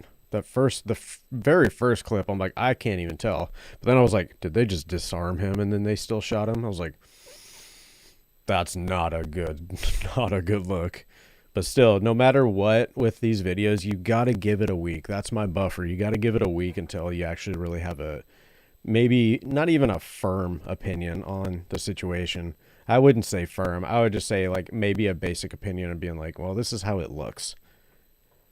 Everybody that just gets married to these political narratives is just gross, because it's like, what are you doing? What, you weren't even paying attention a week ago to anything that was happening in the news. So why is this all of a sudden it's just so loud and in your face? I guess it's so influential and coercive to just the average person who's not paying attention and feels like they should be guilty about something. The thing that's interesting about this is I'm even willing to kind of grant it to the left, just on appearance alone for a second, just for the sake of logically taking this to its conclusion. Let's say that the cops were totally wrong on this. They messed the whole thing up. Yeah. They screwed it up. And it's going to happen occasionally. Cops, they're not perfect. They're just people. They're going to botch things. So it's like, yeah, and we should have investigations and hold them accountable for those certain botches. But most of the time that these events happen, it's like it's just a clusterfuck and everything is being instigated. And if all of these people had been arrested from the get-go, none of this shit would have ever happened. Nobody would have gotten hurt, and it would have been a happy meeting. It's like, oh, these people are getting arrested. It's like, yeah, it's better than people getting shot, though. It was a negligent discharge from the officer himself. It killed this guy. It was totally unjustified. Okay, but now what? Right? Is it the case that What's this? we're gonna stop deporting illegal immigrants? We're gonna stop, that ICE is gonna stop, Border Patrol is gonna stop doing its job. ICE. What is stop doing its Valorant? job Is that because first-person of a shooter? single incident, even if Keep all getting of the notifications officers for it. involved were incorrect? Of course not. That's ridiculous, right? The thing about this incident is it's being used as a catalyst to now say they're the Gestapo, just like they were trying to do with Renee. They're the Gestapo. They're here to be the jackbooted thugs of the Trump administration. That's being used now as the new rallying cry and catalyst and it's post hoc justification. That's what makes me so angry about it. Is it's like, no. You're out here doing all of this long before anybody was getting shot by ICE. Okay, you were doing this long before there was any supposed abuses by ICE. It seems like what they do is they set up the reactions, right? They set up the conditions, maximize the conditions for horrible actions to happen, and then when they do, they use those as the justification for why they were ever out there in the first place. That's why I used a comparison the other day with somebody about it's like somebody sitting in a tree and they're really high up, and then some guy comes along and starts shaking the tree and tells everybody, hey, look, he's gonna fall. I'm telling you, he's gonna fall. And then it's like, well, dude, stop shaking the fucking tree then. He probably won't fall if you stop shaking the tree. And it's like, that's what a lot of these protesters are doing. The activists are basically just agitating the living shit out of it, being like, I'm telling you, ICE is going to go crazy. They're going to end up shooting one of us. It's like, yeah, if you keep poking the bear, like, shit's going to happen. And when things are in a split-second scenario, like Joe was talking about, things are going to go wrong. And it's just like, well, see, they murdered him. They gunned him down. It's like this narrative, and it's amazing that it's captured even some of the closest people around me, where I'm like, I don't understand how this is so influential. And I guess I do, because it's just they have such a loud echo chamber, and they frame things in such a way that that's all they do is they lie about everything. So they've basically gotten to the point where they're mastering it. Even though when you see it, you can't unsee it, and you see right through it. So like every time they do something, it just looks so sloppy to me, but it still works on the average person. But it is surprising to me that it's happening to even some of the people. I'm like, I thought you were at least reasonable. I'm not saying that you have to be intelligent, smart, or anything, because I'm not. I'm an idiot. You just have to be somewhat grounded and reasonable to understand that all this shit is bullshit. And they're lying to you in every step. Every time. Once you catch them lying to you a few times, it's like, I don't understand why you would go back, but hey, here we are. And it's like, what's going on here? That's what bothers me. Right. This is the quintessential description of the color revolution. I mean, they're trying to create chaos, and it's very well funded and very well organized. It's not as simple as this is an organic protest that people are fired up because ICE is in their community. That's not really what's going on At all. But I think there's a lot of good people that are wrapped up in that think they're doing a good thing, and they really do think they're fighting fascism. And that's the thing. It's because they've been gaslit for many years now. I mean, 10 years ago, I was watching Antifa go down and just take over Portland streets. And I was like, why is this? Oh, this is just allowed? We allow this to happen? Oh, they're fighting fascism. Okay. What? Busting out windows and stuff? Vandalizing property? Harassing people in the street? Directing traffic? Taking over the city block? Like, what? That's fighting fascism? It's like, no, they are everything that they claim to hate. It seemed pretty obvious to me. That was 10 years ago. That was 2016. It was 10 years ago. That's ridiculous. Because they exist in these bubbles, and they're I believe them. Yeah. I do believe them that they think that they're fighting against fascism. Some of them really do. I've debated with enough of these people on what historic. I think that there's a small margin of them. Okay, it really comes down to incompetence or malice, and that it seems like so many of these topics, are they being incompetent or are they, is it malice? And you really can boil it down to one of those two things. I think there's a small subsect of them that they're malicious. They know what they're doing, and they know that enough people are empathetic enough and good-hearted to think that if they're doing the right thing, they will fight for you. So you have to lie to them. You have to false frame. And that's why I see some of the people that I really love. I'm like, why are you falling for this? You should be able to see right through. You do have to have your head in this for a while, so I get it. But you should be able to see right through it. Just catch them lying a couple times, and I promise you'll have the same effect I did, where I'm like, oh, you're the liar. You keep claiming that, everything is Giga Hitler, and it's like, oh, no, you're the liar. Okay. Once you catch it a couple times, it's like that should be enough for you to be like, everything you say is basically bullshit. Fascism is in comparison to what they perceive it as, that I do think that they believe that 100%. Right. I just think it's an unjustified belief, and I think it's very misguided. It's not accurate. It's not accurate. At all. Not even close to being accurate.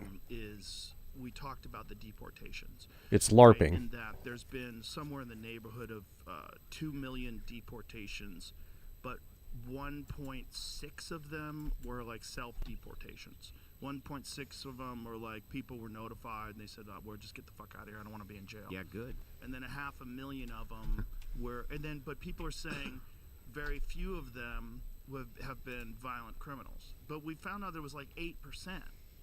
This is just 8% of what we know has been caught. That is a lot of violent criminals. If you got 500,000 people and 8% of them are murderers and rapists, and they snuck in, not even snuck in, because they were allowed access to the United States over the last 4 years, somewhere to the tune of, let's be like super charitable, let's say it's only 10 million, because I think it's a lot more. And they don't. A lot more. Yeah, they don't really know the number, because it's really the numbers that they're giving are based on interactions. Right? But how many people snuck through and they didn't have an interaction with them? It's a lot, man. It's a lot of people. And they did this shit on purpose. And they did this shit because they want more congressional seats, because the census doesn't count citizens. It doesn't count legal citizens. It just counts human beings. So the more citizens you have in an area, the more congressional seats you have. And then there's places Nomad like California Highlands that make it illegal to show your ID. You're not allowed. Not only are you not supposed, which you should have to show your fucking ID when you vote. Yes. Right? So we know that you're legally voting. They made it so you can't show your ID, which is the only you could steel man this to the end of time. But you can't steel man that, can you?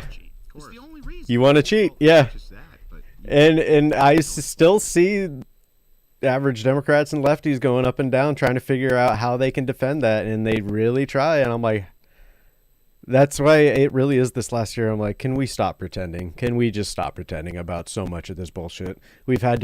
So many of us have had to approach this with kid gloves, and it's just getting exhausting, where it's just, we're done fucking pretending about this shit. Shut the fuck up. Let the adults take over and actually come up with the right solutions. It's not destroying shit isn't the solution. the idea, even if it was the case, let's just say, almost none of them are violent criminals. Let's just give it to them. Just kind of for the sake of argument here, we'll give it to them. So what? The people don't want them here. That's it.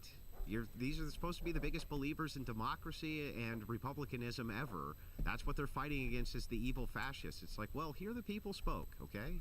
And the people said, we don't want illegal immigrants here. We want them out of here. Is that it? Nomad Highlands? What the conditionals are for violent criminality or not violent criminality.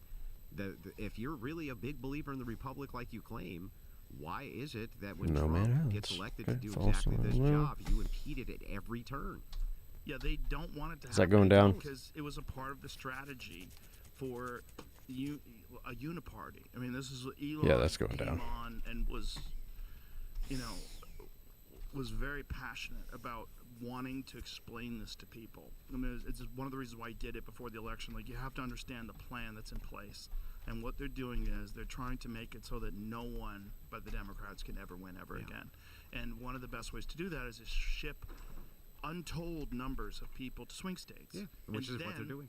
It's what they did. Yeah. They didn't just do it. They flew them out there. They gave them EBT cards. They put them on Social Security. Yep. We had this woman. We documented. We talked about this woman who worked for. God, I forget which department, but Yeah, it's her scummy shit, job man. Was to turn these people. We live in a world where it, like the portrait being painted by the media is that Democrats can do no wrong.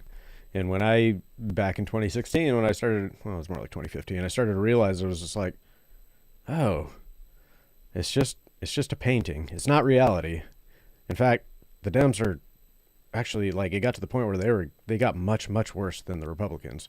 I can't stand Republicans, but it's just like one of those things where, yeah, we're fed so many fucking lies. We're living in a structure of lies. It's just one big complex of lies, to where it's just like, yeah, really breaking out of that. It takes a minute. It does take a minute. From illegal immigrants into what they described And, her yeah. as clients. Scummy And so you would political tell these work. people, Clients. Yes. So her. It's almost like it's almost like a form of gerrymandering, and I guess in a way, I don't know. Still a lot different, but it is. It's just like it's almost even worse because it's like you're not just redistricting. You're literally flooding the zones to where it becomes more one color, and you don't even care that they're illegal or criminals or any that you really don't. You just want them to vote blue. It's fucked up, man. Her question was to them, do you have a permanent disability? So, do you have headaches? Does your back hurt? I get headaches. My back hurts. I guess I'm permanently disabled. And all you have to do is, like, you don't have to have, like clear evidence. You have all your fucking discs are fused. You can't walk, or you have. Yeah. No, you just have to have a fucking back hurt. Your back hurts. Well, what fucking man who's a laborer, who's 35 years old. That's how it was for my doesn't have weed fucking card back when I pain? got that way They back don't when. do. So they come to you. Just they come say, up "You have with just headaches, some- back pain." What man Okay. is an office worker doesn't have? I can't remember what I told them. It was just like, oh yeah, it was just surgeries and back issues and headaches and stuff, or something. Or it might have even said anxiety, but they were like, I think when I got in there, I was almost concerned that I wasn't gonna get the card. And they're like, you're the perfect candidate for this card. I was like, yeah. Like, I didn't have to bullshit them because the entire thing is bullshit. The entire thing is just like, it's all make believe. Like they're just handing out those cards. Really, it's just like, yeah, everybody's perfect candidate. I'm just wondering what sort of kickbacks they get on those. Back pain. Right, Everybody exactly. got it. Fucking everybody does. You Yeah. get older, you get back pain, especially if you don't take care of your back. And so these guys. Yeah, if I don't do yoga for a few days, I get back pain. Roped into the system, and then they get Try this money. pill. They get Social Security money. They get money from taxpayers, essentially forever. So if you can get those people to vote, they will most certainly vote for the people that are giving them that money, right? Of course. They'll most certainly vote for the people that are moving them into the Roosevelt Hotel in New Just York like City. how Muslims will vote, even though at the local level they oppose all leftist policy, they'll vote at a national level for leftists because they bring in their family members. They bring in Yes. they allow the importation of people that they want here. So yeah, they utilize the system for the aims, and for Democrats this is all good, and of course for Republicans it's all bad. And Elon's right. He is right that Democrats, and here's what I see, the bird's eye view, right? Trump, what they're going to do, Democrats going to win the midterms by hook or by crook. They're going to win the midterms, and when they do, if they have the power in the House to do this, they're going to impeach him day one, and it'll be the thrice impeached president, right? And they'll Jesus obstruct Christ. him. They'll obstruct his agenda the entire step of the way. Boy who cried wolf, how many times are you gonna believe it? Run out the clock. We'll just he's after little kids or something. I don't know. It's really crazy. Gad Saad has a great way to describe this. He calls it suicidal empathy. Yeah. And a lot of these It people is that are suicidal on the empathy. left, that are self-described leftists, they're very kind people, and they want everyone to have a chance to live in America and be good people, and they don't understand they're being used as pawns. by much more cynical people that are just trying to get total control. And if you want to know what total control looks like and what kind of restrictions could be imposed on a Western society, look no further than the UK. Look what's going on in England right now. 12,000 people have been arrested so far last year for That's in the copper. last year rather for social media posts, just social media posts criticizing immigration. There was some new thing that they just passed that makes it so that you're supposed to tell on people who are talking in pubs, who are having conversations in pubs that you think are dangerous conversations. There was that woman in the UK who was SA'd. And so that's vague. Like, what's a dangerous conversation? Because even if you bring up Trump's name, people freak the fuck out. I've seen some of the people I know personally, like, that it's just like, whoa. This is like 2016, dude. It's like, where is this coming from? And they forget, so they would just, they heard, he's our president. Yeah, but they would still freak out. And they're just like, that's harmful to my ears. That's how insane the left is. That's why you can't give them any sort of vague legislation that would enable them power. Guy named via text. Yes, she called him a faggot. Yeah. She called him a faggot. She was sexually assaulted. She called him a faggot, and then she was arrested. Yeah, she was arrested. I remember arguing on Piers Morgan. I was debating with a leftist on this. This was the topic at the time. Yeah. And the leftist, who looked at me like he was a faggot too, said he was defending it tooth and nail. Right? This is a good thing because we want to get rid of stigma. The idea is to try to destigmatize the thing. See, words create stigma, and stigma creates harm values, and harm values are evil. They're bad. That's the whole moral system. If we reduce harm, that's moral. If we increase harm, that's 10? immoral.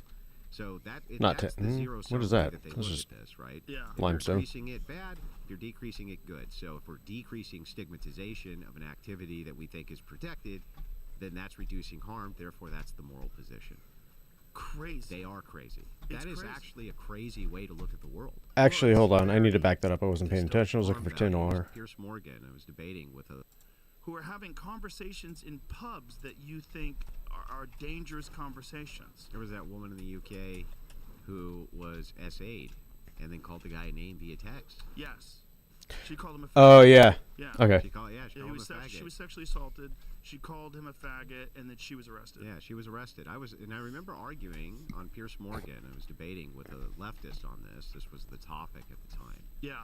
And the leftist, who looked at me like he was a faggot too, said he was defending it tooth and nail. Right? This is a good thing because we want to get rid of stigma. The idea is to try to destigmatize the thing. See, words create stigma, and stigma creates harm values, and harm values are evil. They're bad. That's the whole moral system. If we reduce harm, that's moral. If we increase harm, that's immoral. So that's the zero sum. But how did they not realize that some of these actions that you're taking to decrease harm is going to inevitably create so much more harm in another facet? Like, and it's almost like I want to study the brain of a leftist because they don't, it really is, it's interesting because they don't seem to understand A to C. They only go from A to B. They never understand that there's a C and a D, possibly an E and an F right after that B. It's like they just know action. Well, what do I want? So I'm going to take this action. It's like, well, what might happen if you were to take this action? This might happen, and this might happen. That never seems to occur to them. They're just so impulsive that they're just like, well, I don't know. All I know is you're evil, and I need to shut you down. Okay.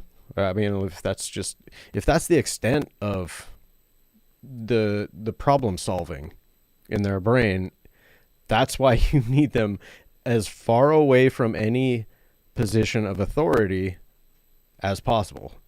It's terrifying because it's like you think like a child. You literally think like an infant. You throw tantrums when you don't get your way. You freak out at little sayings. You think words are more harmful than actual harm.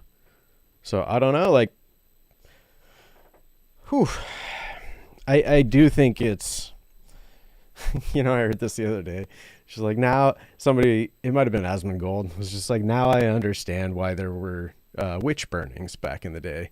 And I chuckled at first, but then I really started to think about it. I'm like, the way certain people are getting so captured by these political movements, they seem possessed, because they one day they'll just be at work like happy-go-lucky, the nicest, sweetest person you'll ever know, and then all of a sudden a political subject will be brought up and they turn into just vile human beings, where you're just like, oh my God, I did not know you had that in you. And it's just like, and whoa, like, holy shit. And that's where it's just like, it does seem like there's, I hate to say it, but it seems like all of a sudden you're possessed. You're not the same person. You're a different person than what you were a week ago, or even like 10 minutes ago when we were just talking about a movie that just came out. But now all of a sudden politics got brought up and you're just, yeah, rabid, I think is a good term for it. That it's such an interesting aspect, because you always read about it, but you never actually see it with your own eyes. But lately we have seen it in the past, I would say past 4 to 5 years especially, but I've seen it for the past 10 years. 2014 is when I started noticing people online talking to each other differently, where it was just like they were finding justification to racism. And it was really like, no, this is why, like, white people are racist and they're inherently the devil. It's like, what the fuck? I was like, dude, you don't even know me, bro. That was in 2014. And now it's like, things are amplified 1,000-fold. So you can see why, I don't know, maybe there is something to it. I can see why religious people actually do believe in some sort of low-grade possession. Or you could put the tinfoil hat on and call it MK Ultra. I actually asked that question last week. I was like, it seems like a low grade MK Ultra societal, and what do they call it? Mass formation psychosis. But whatever it is, it's like it took a hold of it took a hold of every society. I think it's on a global scale, but every Western culture anyway. Well, is it really unpacking this now? Is it social media? Because I mean, every developed country has social media, and they seem to be going off their rocker now. And it hasn't been that long since social media really took over. If you really think about it, it's only been a decade. 2012 to 2014 is really when things started kicking off with social media. I think that's when Instagram came around, maybe somewhere around then. But yeah, whatever it is, it's ugly, and maybe this is what happened to Atlantis. Memes and social media was the destruction, and then Karens went out and started protesting, and then Tim Walz sunk Minnesota under the ocean, and that was the story of Atlantis. Welcome to my TED Talk. Way that they look at this, right? Yeah. If you're increasing it, bad. If you're decreasing it, good. So if we're decreasing stigmatization of an activity that we think is protected, then that's reducing harm. Therefore, that's the moral position. Crazy. They are crazy. It's That is crazy. actually a crazy way to look at It is. It's terrifying. Very dystopian. Yeah. It's very spooky that it's happening so Dystopian is a good way to put it, because I read too many novels. quickly, and that the UK has. I don't read novels. I just listen to audiobooks if I'm going to be real about it. For social media posts, no one would have ever saw that coming 5-6 years ago. But this is what happens when you get total control of a population. You don't stop where you're at. You continue to move forward. You continue to try to get more and more control. And this is this new thing where they're trying to get people to turn people in for bar talk, which is just crazy. It's just crazy. So that's where it goes. If you're really a liberal, a real progressive person who really believes in free speech, you should believe in all speech, and you have to. I mean, this was the ADL's position way back in the day when they would allow the Ku Klux Klan to march. They would say, look... and then fight for the right to do so. Yes. Yeah. I mean, this is what it used to be. Yeah. It used to be an understanding. You remember that? as You complicated remember as those it is. days? You've got to allow people to say horrible things so that you can counter them with better points, and you make a better argument, and then people see your side, and then You society don't moves silence. You don't Generally, censor. and the You don't online get dialogue. violent. the way that Little lesson for lefties. And I think that now They need to learn how to online fucking control their influencers, emotions podcasters, and political listen to commentators someone speak actually without do have political- they have freaking some the political fuck out. capital now, which can be spent the same way. Low-level But we also need to politicians bring back mental institutions and start there. They actually are And then we can talk about having civility. politicians and operate as mouthpieces on behalf of whatever that political arm is. Well, you can say that about the right too, wouldn't you? Of course, but I don't see it as prevalent as I do with the left. The left, for instance, there was a whole thing that used to go on Twitch where an organization came in and bought up all the Twitch mouthpieces. That's what they did, and like this is something which has been going on for a long time. But what's interesting with the political capital angle from these leftists, they don't care what the means are.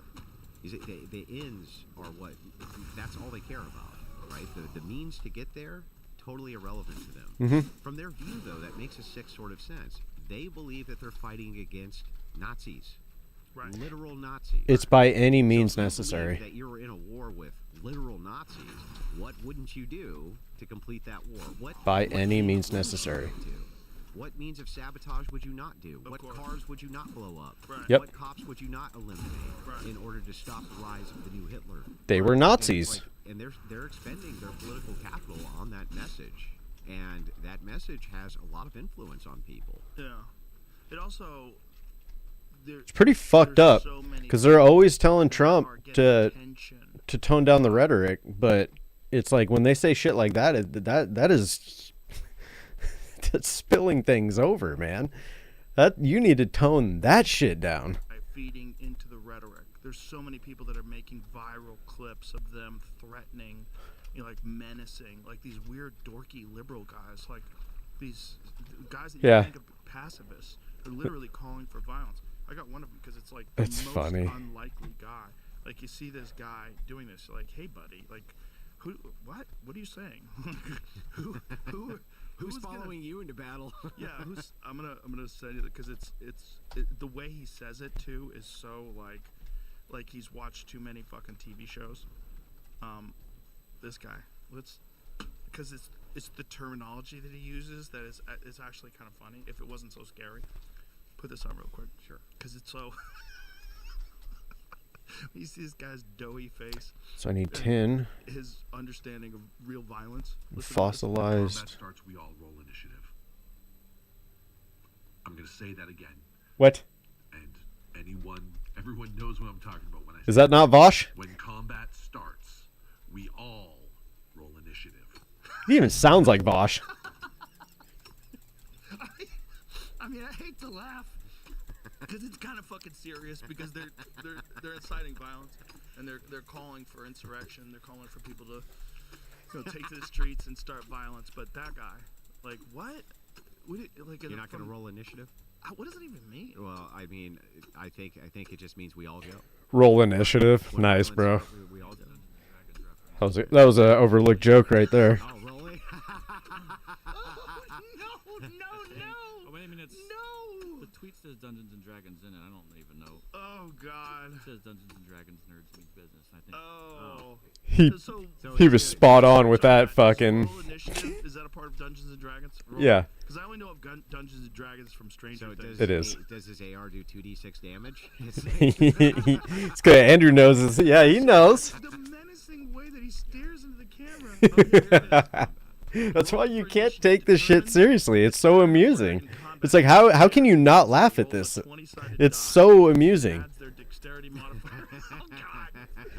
But I mean, this is what I'm saying. It's like It's- a lot of it's comical. cosplay. That does sound It's, like it's he's LARPing. being Thank you. It's cosplay. It's LARPing. It's been like this for 10 That's years. what he's saying. And it's also it gives meaning to people whose Yeah. lives do not have a lot of meaning. Meaning, yeah. Like, all of a It's sudden, exactly it. That's why you have the Karens going out there screaming because they're actually getting taken seriously for once in their life when they've never been taken serious.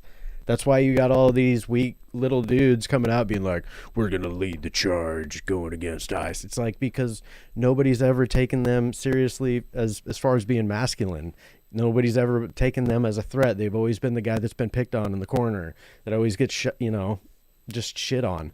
And it's like, this is their time to shine, And it's like, it's whatever their biggest flaw, whatever their biggest weakness is, they have to try to really, really bring out the opposite of that. And that's what a lot of this stuff is. This activist protesting is just LARPing out your biggest weakness, LARPing out that you're not that. At least from what I've seen. Part of a greater cause. You're part of a very important movement. Yeah, you're stopping Nazis. Yeah, you're And stopping Nazis. Yep. And You're becoming a hero in your own mind safe from the comfort when of you're your a own failure in staring so many at the other phone on TikTok. Sure. You know, avenues and in you your get all life. excited about it, and you cheer. And these are the same people that cheered when Charlie Kirk got shot. And that might sound Like, harsh, but that was fine. But this truth is hurts not. sometimes. You know, it's all like it's very fucked up, man. Well, and they'll kill more commentators. They can get away with it. Happily. I mean, Is that 10? I think that's part 10. of that whole signal chat that's Yes. dangerous that people aren't talking about. That's probably the most dangerous aspect of it. And I can't prove this, but it's been my experience that left-wing communities and left-wing groups, especially online communities and online groups, really pander to the mentally ill in a big way. Yeah, they do. Really pander to them. Yeah. And It's such I think that exploitation. It's a form of weaponization. They want Yeah. to attract the extremely mentally ill into these communities, and it helps with actually what is radicalization. And they play on the fact that they're mentally ill in order to do this. Well, this is Antifa, right? Like this is why It's not they just fund Antifa. It goes Antifa. beyond that. Sure. Like, if you go to some of these TikTokers communities, you go to some of the Trans. online political pundits communities who are Trans is a big one. okay. These people who are in there are Fruit Loops, man. Yeah. They are lunatics. Yeah, they are. They're fucking insane. Some of the shit that I've seen, I'm like, holy You hell. say this to them, that's it. How are you not on a You can't list, tell on an them FBI something list? weird They probably are on the list. You can't- But it and doesn't you matter can't because to, but I think if that's shit's the gonna case, happen anyways with the FBI apparently. If it's the case that these people don't care about death, they don't care. Like, the outcome's going to be death. That guy who shot at the ICE agents not too long ago. Remember, he was on top of the roof. Well, in a lot of cases, Lost they with want a that to Mauser happen. rifle, and they dusted him, they killed him, or he shot himself. I don't remember which. When was this? This was a few months back. I don't know about this one. I don't think. No, there was a guy. He It's was. just how callous stuff becomes. Yeah, he Explain was this taking shots at, I believe it was ICE agents in front of the ICE facility. Oh, that's right. That's yeah, right. he was I remember using. that. I believe he was remember using that. like a Mauser rifle or something. Yeah. Okay. Now I remember. And Yeah. early on with the Charlie Kirk thing, I don't know if I remember that one. because he had used a Mauser as well, right, to shoot Charlie Kirk. That was the.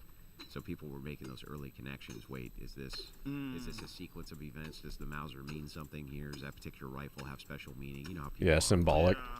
But anyway, the interesting thing is, like, they don't care if they die. They're dying martyrs. They don't care.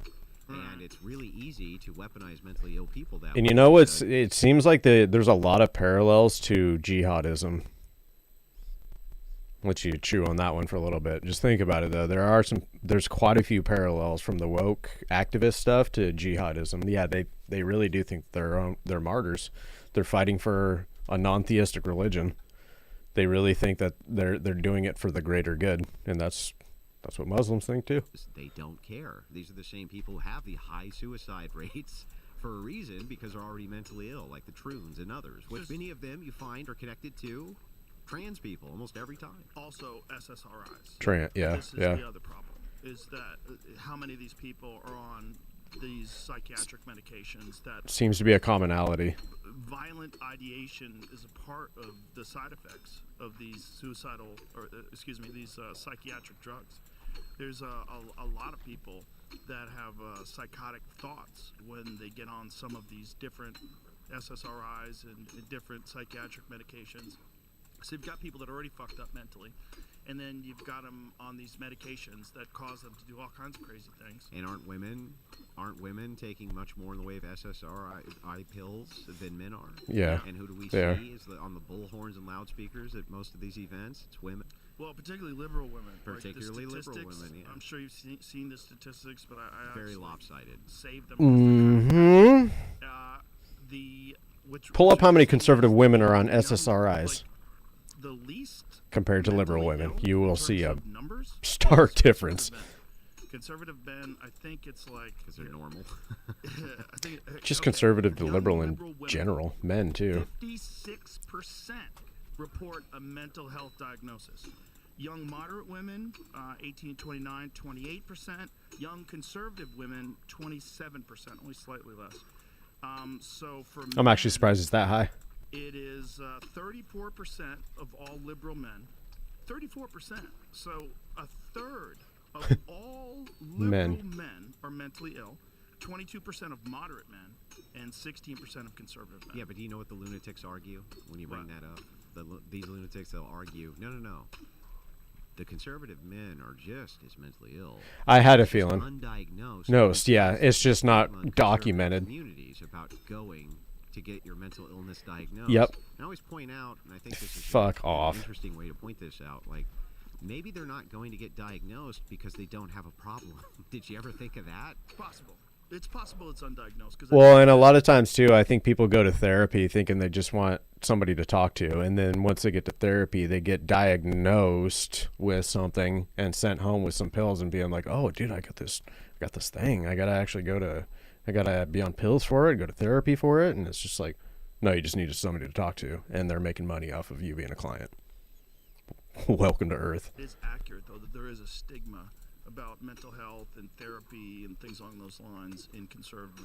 I mean, if you want to, like, I agree, but I also think that what happens is when you're talking, especially about the voodoo that is psychology, and it is voodoo. It is I voodoo. have very little respect for psychology. Right. I don't even consider it science. I consider that there's scientific methods used for data gathering, but I don't consider psychology a science at all. and that's psychology. Psychiatry gets even weirder Yeah. because then you start adding medication. Yeah, You're not and just it's- talking about therapy. It's all voodoo Yeah. as far as I'm concerned. I think that men are... Anymore, I'm starting to wonder myself, man. I thought a lot of this was just hard sciences. It is not at all. Not even close. Relationships with friends and family as they would going to a psychologist. In other words, I think just having somebody to talk to who's a close friend, who's intricately familiar with your situation, probably gives you more value than going to a complete stranger who has learned... Why am I always right about this stuff? What they learn, essentially, is manipulation techniques. I think there's more value there. And so I think... Yes, it is, because they want the best intentions for you, or they have manly, which is how they have the best intent. If you're meeting up with a loved one, coffee? No. If you're meeting up with a loved one, most likely they have the best intentions for you. And if they are a good person, then they will, because that's what friends and family are for. Going to a psychiatrist, you're just another number. They're just trying to make you're coming in and buying something from them. And that's already, that dynamic is already, it's off on the wrong foot. And that's why I've been offered, hey, maybe you should try therapy, or just try, go to treatment or something, and a lot of the times I'm like, no, I'd rather reach out to like my older brother and talk to him, or one of my best friends, and be like, hey, this is the shit that I'm going through. And most of the time they don't have the right answer, but it still feels a hell of a lot better than going to some stranger and just being like opening up and God, I did counseling one time just because I was I was dealing with drinking. And I remember once I got done, it's like, I think we had got through the preliminary stuff as far as like the paperwork, a little bit about like how I grew up and like where I went to college, not much, kind of what my admirations were of like what I wanted to do with my life. I wanted to do comedy. We got through 2 sessions of like, what was it, like half an hour, 45 minutes or something like that. And my insurance was supposed to cover all of it. I came back with like $300 bill, and I was like, I literally got nothing done. We got nothing done. We talked about zilch. Very preliminary stuff. I owe you $300 with insurance. Yeah, fuck that. I'm sorry. I'm not going back to therapy. I will talk to a loved one. So, and I would encourage that anyway. If you actually have a good, and not everybody does, but if you have a good group of people around you, start with that first, because most of the time you'll realize you're not crazy. You need to open up. You need to vent. You just need somebody to talk to. That's all it is. And I think the stigma exists there because so many conservative men go, well, I tried that shit and it was nonsense. I tried it and it sucked. I tried it and it was worth. I went to marriage counseling, did nothing. Sided with the wife, right? I went for this issue, did nothing. Some people really believe it, but With my friends, I don't. That actually helped. I think it's bullshit. Most of it is some bullshit. these issues. I think the problem with that is there's a lot of guys who don't have good friends. You know. Yeah, and yep. don't have Thank you, someone Joe. that you can count on, unfortunately. A lot of people don't have And that. there's a lot of men out there that are lost. I agree, but I think that the conservative men seem to like they have closer longevity with friends than progressive men do. Yes, and they don't abandon Yeah. them when they change their opinions on things. Right. Because we have So here's a principles. self-reported Because poll, I hate, again, from I hate to say it. 2022 survey Liberals don't results. have principles. 51% of Zero conservatives principles. report excellent mental health compared to 20% of liberals. That's a big difference. Huge. It's a giant difference. I don't think stigma could account for that. No, it can't. It's like it's not just stigma. It's like it's also like what does it mean to be conservative? Does it mean It's funny, and I just you know, caught myself. taking I said, account for your I own called us. I said actions, we, like I'm a discipline, conservative. I'm not. hard I've just been work called a ethic? conservative All for those things so are much actually over the past good 10 for years. your I just mental feel health, like one now. like pulling yourself up. I don't know what the fuck getting I am. back to work and doing things. I'm not libertarian. Now, I thought I was I that, think but I'm maybe not. We should have been framed this way. I think now for the label of conservative to apply, we really I'm have to just start me. with religious foundationalism. I have values on every side. I'm That's just me. what is fast becoming the delineation. Right. Having a Is framework. having the framework, right? Yeah. And the religious framework is almost instantly going to put you in that moving towards that conservative camp almost every single time. And I think that's a necessary Fossilized. component now. If we're trying to make these political delineations, it becomes tough. What's a Republican or a neocon versus a conservative versus a this versus that? It comes down to foundationalism of framework. Oh, Like you were just saying, in the framework. I of think I know what they're Christianity talking and about. Christian ethics, huge delineation That. point between the right and the left, who rejects that for harm principles, utilitarianism, and various other sorts of frameworks. Yeah, and they'll also point to, you know, what Christianity has Yeah, done but- throughout history and the amount of harm that it's caused.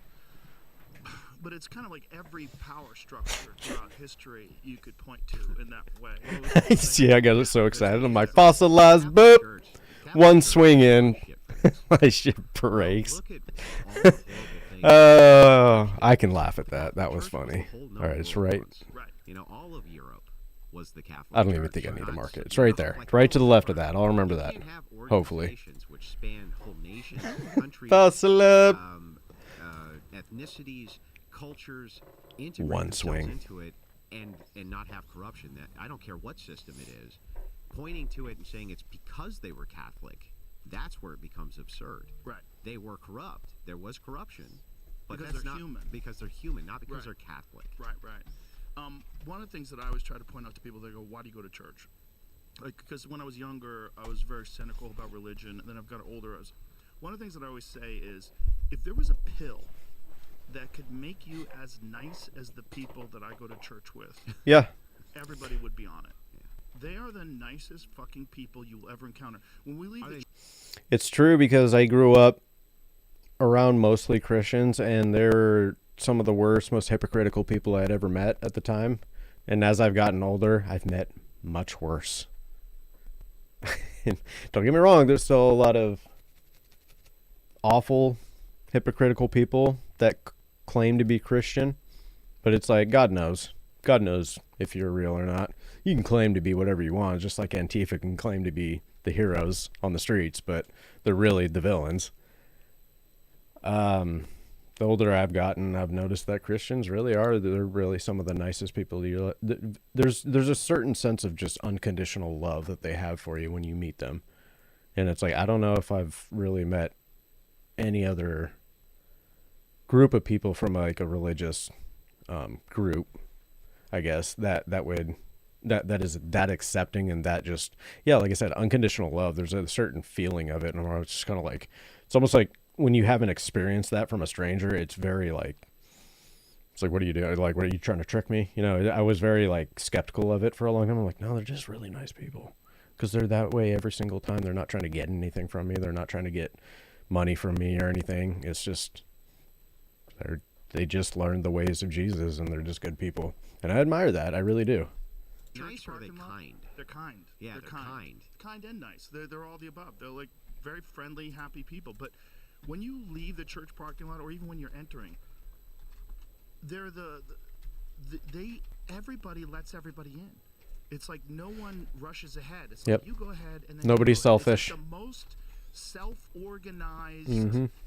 most charitable way of exiting a It's parking lot respect, I've ever man. experienced in my life. The opposite of a concert. You go to a great concert, everybody's like fucking on everybody's bumper, trying to weasel in. People are honking, fuck you. In church, it's like one person goes, and another person goes. No, you go, wave. Is it and 10 everybody's or? fine, and everybody's happy. It's like if you could take a pill that could do that Yes, to you, if 10 or, therapy could 20. do that to you, we should all be on therapy. We should Need all take bone that and philosophy. gland. That for you, because the phenomenon that you're talking about is the me philosophy. And so you're going to church, it's not all about you. Right. And that's why you have those types of interactions with people. Right. Wait, you go to a concert, that's for you. That's for me, not for these strangers. I'm going there because I want to be entertained. That's for me. You go to church, it's not for you. Right. And the thing is it's the kind of materialism view, the materialistic view of pure materialism reduces always to me. Me, because what else can there be? Right. There's just me and the material I engage with. Mhm. There's nothing outside of that. So Yeah. I engage as though there's something outside of that. That doesn't just lead to nihilism, but it's the beginning stages of understanding the distinction between religious foundationalism and basically everything else. The reduction doesn't come down to me. And that's why those interactions seem so much better, because they are. Because people are thinking about you. Right. And it's like, what a concept. Imagine a world where people think. Where they're actually asking you how your day went, and they actually are asking you how your day went. It's not just small talk. I've gotten so used to just small talk because nobody gives a shit, and it's just like, I felt like I started evolving into that too, and it's just like, man, that lack of community, it sucks, especially living in a city. It's just not there. So About somebody besides themselves. And they can think about everybody as a part of a community and a collective community that you care about, that has value to you.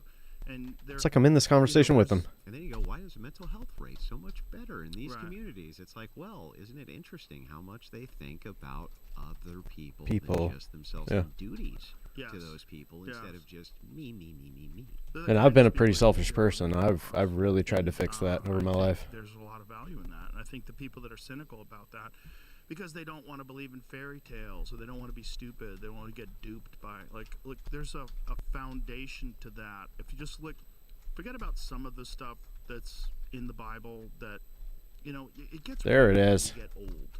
Like, you go back into the old stuff, because, like, for sure, human beings had some sort of an influence on what was written down and what wasn't written down. But you get just to the teachings of Christ, I can't find any faults in it. Like, it's all about being kind. It's all about this. Although there is a lot to it because the teachings of Christ, it's not all about being kind, Joe. There is delivering by the sword. There is a sense of swift and hard justice, like that comes to those that are really just wicked on the inside, and I believe that as well. Like, I think there has to be. That's the only way to put them in check. You can't be loving and kind and put them in check at the same time. It's like an oxymoron. That doesn't work. Idea that we're all in this together and that you're supposed to lift each other up and look after each other. There's no faults in it. It's not like you have to kill the non-believers. It's not like you get to rape and pillage Islam. the non-believers and the infidels must die. There's none of that. That's Coming up with a why cold. That's why Christians believe in objective feel like truth. feel There like must be coming down with objective something. truth, because otherwise, why is most of the world? Should probably go sleep in a bed. I'm getting sick. Objective truth. We seem to be leaning towards this as though this must be the thing which is objectively real and objectively true, and a thing which we can point to that is, because when people are introduced to it, like you just said, it's really hard and difficult to find fault in it. It's not just that. It's interesting. If we reverse it, if we say, what could I do that actually would be the best for me, it would still be that. Yeah. Which is the funniest part of the whole thing. It's like, both ways it works for you, even if it's not all about you, or it works for you even if it is all about you. It's still going to be the better message out of the two. It's definitely a better framework for living your life. Was it west, just to the left of it, right? There's a lot of people that just Oh, I see it. reject I that, see it that on the map. that think of themselves as intelligent. They think of themselves as intelligent and well-read and educated. And too they just smart think for it's, that. Yeah, I'm too smart for that. Too smart for all I'm, that. I'm an atheist. Yeah. Any That's how I used to. needs to be That's how I used to act Just when I was an take atheist. a little I wasn't bit really of an tea. atheist. I No, was still you're agnostic, and but you're like, oh, I don't know any of I this. thought I was an You think atheist. you know Just like I thought I was a every Marxist. fucking thing. You just know what you. I thought I was because I was sold on it. I think that the world is better off if people have a great moral and ethical. I didn't repair my framework. shit, guys. Why didn't you? Is one of the most important. Why didn't you values say human nothing? beings can ever possess if you want to live in a productive. What's attacking me? Community. Completely agree. And I think that kindness, I make a delineation between kindness and nice. How did I forget to I repair? think it's often kind not to be nice. Right. But I do think that you can be nice and it may not be kind.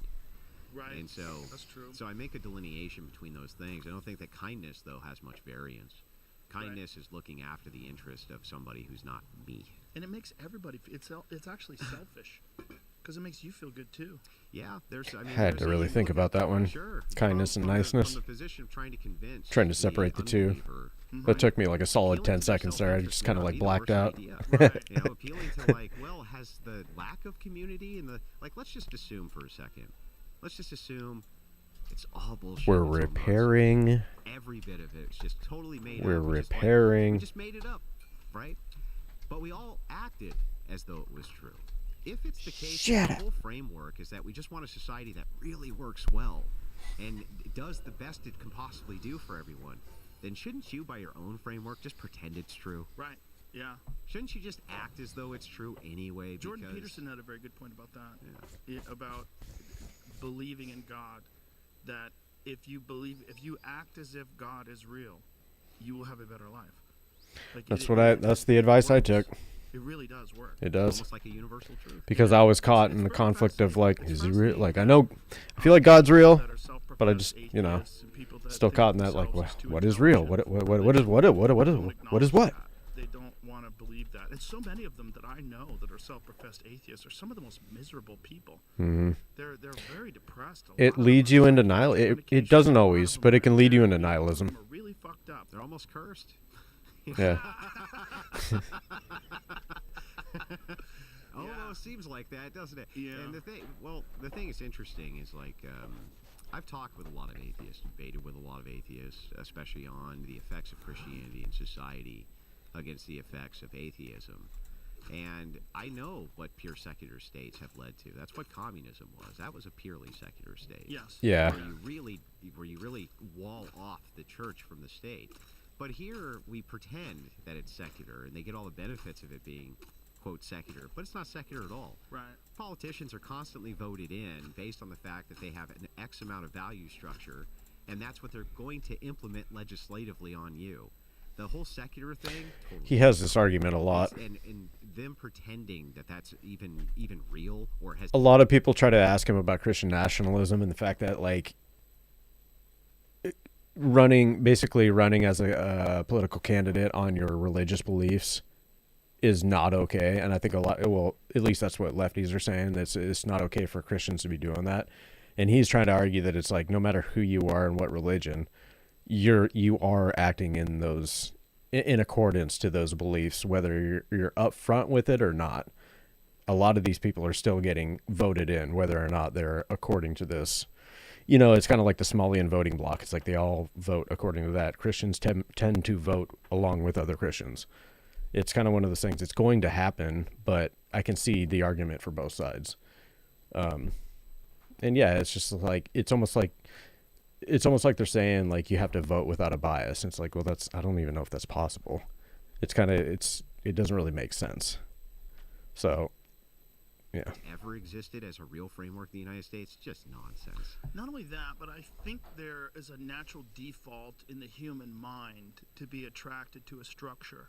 And if that structure is a Christian structure, we're attracted to things making sense. We want things to make sense. And that's why the agents form when you threaten any sort of worldview that they have, where it's just like, if they're still in the matrix and they're holding on, they're going to freak out. And if things start to not make sense, then they're going to either panic, probably go through a lot of motions and become accepting of it, or they're just going to turn into an agent. Attracted to all the Christian values that we've just discussed being so positive and beneficial to you. But if you're not, and you go to a leftist progressive structure, leftists in particular, like a Marxist structure, what you're seeing is a complete lack of forgiveness. They don't have that built into the system. It's true. That's a good point. About Christianity is forgiveness, and the recognition that we're all sinners and we all fuck up and we're all human and we're all flawed, and that you could move on and be better. One thing too about their side of the structures is it's like that level of forgiveness. Yeah, that level of forgiveness. It's almost like they don't want to go down that road. It's almost like they go out of their way to get people in trouble so that they will be like, see, that person's exiled, get him out of here. And I think that's just how Marxism is. It's just like, it's just the record just keeps on spinning as far as like, yep, that's just how things go. It's like the picture of Stalin when he's with like 4 or 5 of his dudes, and then all of a sudden just the pictures keep on coming after time, and less of those dudes are there over time, and all of a sudden it's just Stalin in the he's the last one in the picture. It's because they eat their own, man. It's like there is no sense of forgiveness in that structure, and it's like it really is like you can't trust anyone there. You can't even trust your own family members in that structure. It's scary. You can't live like that. And you can atone for these sins, and you could recognize that, yes, you've made a mistake, but here's the best way to move forward and be a better person. Society at a whole recognizes that you are me and I am you, and we're all kind of the same thing. We all fuck up, and we're all just human beings. But there's a pathway. There's a pathway to forgiveness. There's zero pathway in leftism. That's the most horrible thing when you watch these pile-ons online over like the most innocuous expressions. What's funny with leftists is it's usually misinterpreted on purpose too. Yeah. And the pathway from the Christian is no, not everything is permitted, but almost everything can be forgiven. Right. And that I would see as the big distinction. There's a story that I heard because I'm Eastern Orthodox. That's what I follow. And I heard it was a great story of my priest. See, there's so many sects. I'm like, basically how this went is there was which monks. one, man? They lived in a commune, and one monk liked to get drunk. That was his big vice, right? And he drank a lot of beer, and he did this clear up until the day that he died. And when he died, everyone was crying. And a monk said, "Well, why is everyone crying? He held that vice clear up till the day he died." And the head of the abbot who was there, he said, "Yeah, but the last few years he cut it in half." He was on the path. Yeah, he was on his way out. I'm gonna recognize all the progress that this man who had this horrible vice did. Right, there was still progress. He was still trying to move towards the virtue. Yeah. Now maybe he never got to it, but I'm still gonna recognize that he was trying to. And maybe he was not able to surmount it. He was not able to get past his demons. Maybe he wasn't able to overtake them all, but he was at least attempting to. Right. That's the thing. That's the thing. And it's this idea of like someone being a perfect person. It's nonsense. It doesn't exist. Mm-hmm. And so if you don't have a pathway to forgiveness, and if you don't have that built into your society, you're always going to have people pointing out the people that are the bad people. And it's going to keep moving in that direction. And it's one of the things you see in the left in particular. They eat their own. And it drives me crazy when I see that also from the right. I'm like, yes, don't do that. The people that don't become them. Are doing this, and now you're doing this. You guys are turning on each other over the most innocuous things. Stupid shit, too. Tribes where you're the infighting is so you stupid. have mostly shared values. Instead of being charitable and recognizing that, these are just human beings and they make mistakes. Yeah. But the left eats itself more than any fucking group that I've ever encountered. I think I'm telling you guys, I think it's just bred into that sort of ideology, that socialist ideology. It's something about that, man. It really is. It's the virtue Olympics where they just try to out-virtue each other, and nobody can be good enough to actually be in the group. And you start exiling everybody, and you start putting them up on the wall in historical cases. What's the saying? You're the first one to go up on the wall? atheists are the first to go on the wall or something. I can't remember. I'm butchering it. I should just shut up. They love to pile on because they're absolutely terrified that it's going to come for them. They're fucking terrified. And so Yeah. they will go out of their way To virtue signal. shame and Yep. attack and Yep. to take some of the energy Yep. away from them. But do you Them, think yep. There's a unity in that. Like, No, if we were to- no. If we were to look at this again, like, It's from a- faux unity. That's why everything left of theirs does is what the faux. right does. Though the right eats itself too, right? And we've been seeing a lot of that post Charlie Kirk. Yeah. stuff. Everything over there is Though I think performative. that's mostly power vacuum based, and who gets to fill the power vacuum. Exactly. That's what I think. I too. still think that it turned into a dog eat dog for the power vacuum fight, and it was a criticism of values, foundationalism, and all of that. But from the left view, if you're eating your own, right, and you eat the message apart to the point where you get down to the foundation, and now everybody's in lock and step, is that better for political power or worse? Like, if you constantly are just eating the wrong, nope, that message isn't pure enough, and they gobble them Right, up right. until you get the monster, right, who has the right message, they're all on board. Is that the better way to achieve this kind of, like, political paradigm that they want? Well, and a good question is like, how real is this person going to be? Because he is just checking off he or she is just checking off all the boxes that you guys have propped up. So, what are the chances at all that that person is going to be real at all? They're going to be the fakest mofo you've ever seen. That's my question. It's very naive. It's a naive perspective. You're that they're basically asking for the Messiah out of one of us. It's like, good luck. actually going to boil it down to a purity, and you're not going to. It's not going to happen. You're never going to get far left enough. Yeah. There'll always be something else to eat them over. Yeah, well, Yeah. also, you're advocating for communism, and advocating for communism is so wild. And people, there's no examples of it ever being done right. There's zero. Imagine advocating for something that has zero success. The zero.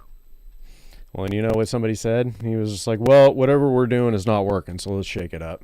And I was like, oh, man, I'm trying to be nice, but that is not the solution to things. I understand finding change when something isn't working. But let's stop for a second and try to find a reasonable solution rather than throwing just something random at the wall and see if it sticks. None. Like, you can, it doesn't exist. Yeah, Mamdani scares me. It's never happened. There's never been. It's like why? I don't think Well, I'll it's tell you a good why. idea Because him if being everybody has to in office. share all the money, then who's going to enforce that? Who's going to do? Who's going to tell people that you have to give up your house? Who's going to tell state? people to give up your life? The state. The state. And the state has guns. Yeah. Yeah. So you're advocating for violence. Yeah, You- well, you don't think you're advocating for violence, but you are. You're But you are. advocating for hard men with guns. Guns to enforce your will. And those people are going to wind up living in mansions and eating filet mignon, and everybody else is going to be eating oats and gruel, and that's It's like AOC just went to Puerto Rico, $50,000 vacation. It's like, man, she's having fun. And then she comes back and it's like, you're LARPing too, aren't you? You're just LARPing for those vacations. I don't know, man. Like, it's just kayfabe. Kayfabe is huge. People should look into that. It's a wrestling concept. It's holding character even outside of the ring. Which is exactly what's always happened when it's Always. tried. And Always. the thing that's interesting too is there's other value set issues that are really simple to point to. Like, okay, nothing's worth anything. Like, how do I get my guitar? right. It's nonsense. Like, just all the communist nations were always setting their market prices based on what markets would Right. set for prices. Yeah, And it's like, that's a great how point. do I value a guitar? Yeah, If it's that's a really good if point. It's supposed to just be mine in the commune, and then yours also, and his also. You mean How do your we set guitar? value You assessment? mean our What guitar? makes the Epiphone better than the Sorry, folks, we had a crash. Yeah, I was like, what just happened The there? problem is That was not this me. idea of the equality of outcome, that everybody should get an equal amount. That is crazy talk, because we all know that equality of effort does not exist. There's a reason why there's outliers. Highland There's a reason Fell why they're enemies? So compelling. Okay. And so Let's head into the inspirational. shroud. It's like this fucking guy got up at 5 o'clock in the morning and ran every morning before work and hustled and ate the right food and fucking did the right things and was thinking and pushing and was open-minded and he became radically successful. But from each according to their ability, Joe. But then, no, it's not even maximizing everyone's ability, because you're basically giving a safety net for fucking lazy people. And that's not good for them either. No, being inspired No, it's enabling. by others' success is a good thing. It's a good thing. And the You need the struggle too in your life. As much as it took me a long time to really realize that, but it's like that the bits of struggle in your life, it's necessary to, if you want to mature or grow at all as a person, you have to hit those bits of struggle, and you can't just have lazy be your lifestyle. only way that happens is if you let someone be exceptional. And the only way you let someone be exceptional, you have to incentivize them. Well, what's the incentive? The incentive is they get more value out of their hard work. They get more money. They get a nicer house. They get, like, what are you going to do? You're going to decide that people have to, Maybe like, like right there. like that the women don't find this guy attractive, but that's not fair. So that they have Yeah. to be with this guy, and they have to find him Heading in. attractive, or that a woman has to find this man attractive. Sure. Even though he's a dumpy fucking lazy loser. Like, this is the way it works. Yeah. And competition is a good thing for human beings. It's a good 5 hours. It's good. It lets you know that there's a higher bar that can be achieved. And you often used to know who the lazy people were based on the living conditions they had. Yes. Isn't that interesting? Yeah. Just Yeah. often That's such a good point. Their parents probably were pretty ugly, right? But it's true. You knew who was poor by The how idea skinny they is were, like, people not how tend to fat lack they were. dating in their Now league. it's like, man, they're really they're overweight, man. They must be Women poor as from shit. the league. But the thing is the reason you commonly see good-looking people with good-looking people and ugly people with ugly people is because that's about what you can get. Yeah. But it's the same thing when it comes to ability and skill in whatever it is that you're doing, right? Yes. Hey, thing is like, well, oftentimes if you ask a person, my dad used to say this all the time, he was right. If you ask a person, are you where you're at based on things that happen to you? Is that the monstrosity down there? I think it is. 98% of people will say because of things that happened to me. And then I don't when you wanna ask them fight about what him those things necessarily. you'll find out that it's because of them. You'll find out it's because of choices they've made, things that they've done. That's actually what's responsible for the conditions that they're in. Oh, and by the way, for people that's not the case, like trust fund kids are the most miserable motherfuckers I have ever met in my life. And they lose it all anyway. A lot of them do, but a lot of them are not fully formed human beings. And the way I always describe it, I go, it's like if you make cement and you don't add all the stuff in the right way, you can't fix it later. Right? So during the developmental process, if That's a you're good fucking that's a good Joffrey from analogy. Game of I like Thrones, that. Like, what are the odds that Joffrey's gonna fucking figure it out and get his shit together and be cool when he gets Yeah, older? you're just Dexter, and that's it. Exactly. That's why, and the only chance Joffrey had was when Tyrion was slapping him around, being like, "You're gonna go over there and you're gonna apologize." That was his only chance. And when Tyrion lost control, it was like you knew Joffrey was just getting lost in Game of Thrones, because I absolutely love that stuff. You have the informed experience of the serial killing, and it's like there's just no fixing you. There's no fixing. Yeah, there's no fixing it. I get that. The thing that's interesting is like when I look at the communist paradigm versus the capital, that's coming back. That paradigm's coming back, and for a while it was kind of shoved off as like that's boomer shit. But the Cold War's over, Grandpa, right? Cold War's over, Grandpa. There's no communist versus capitalist.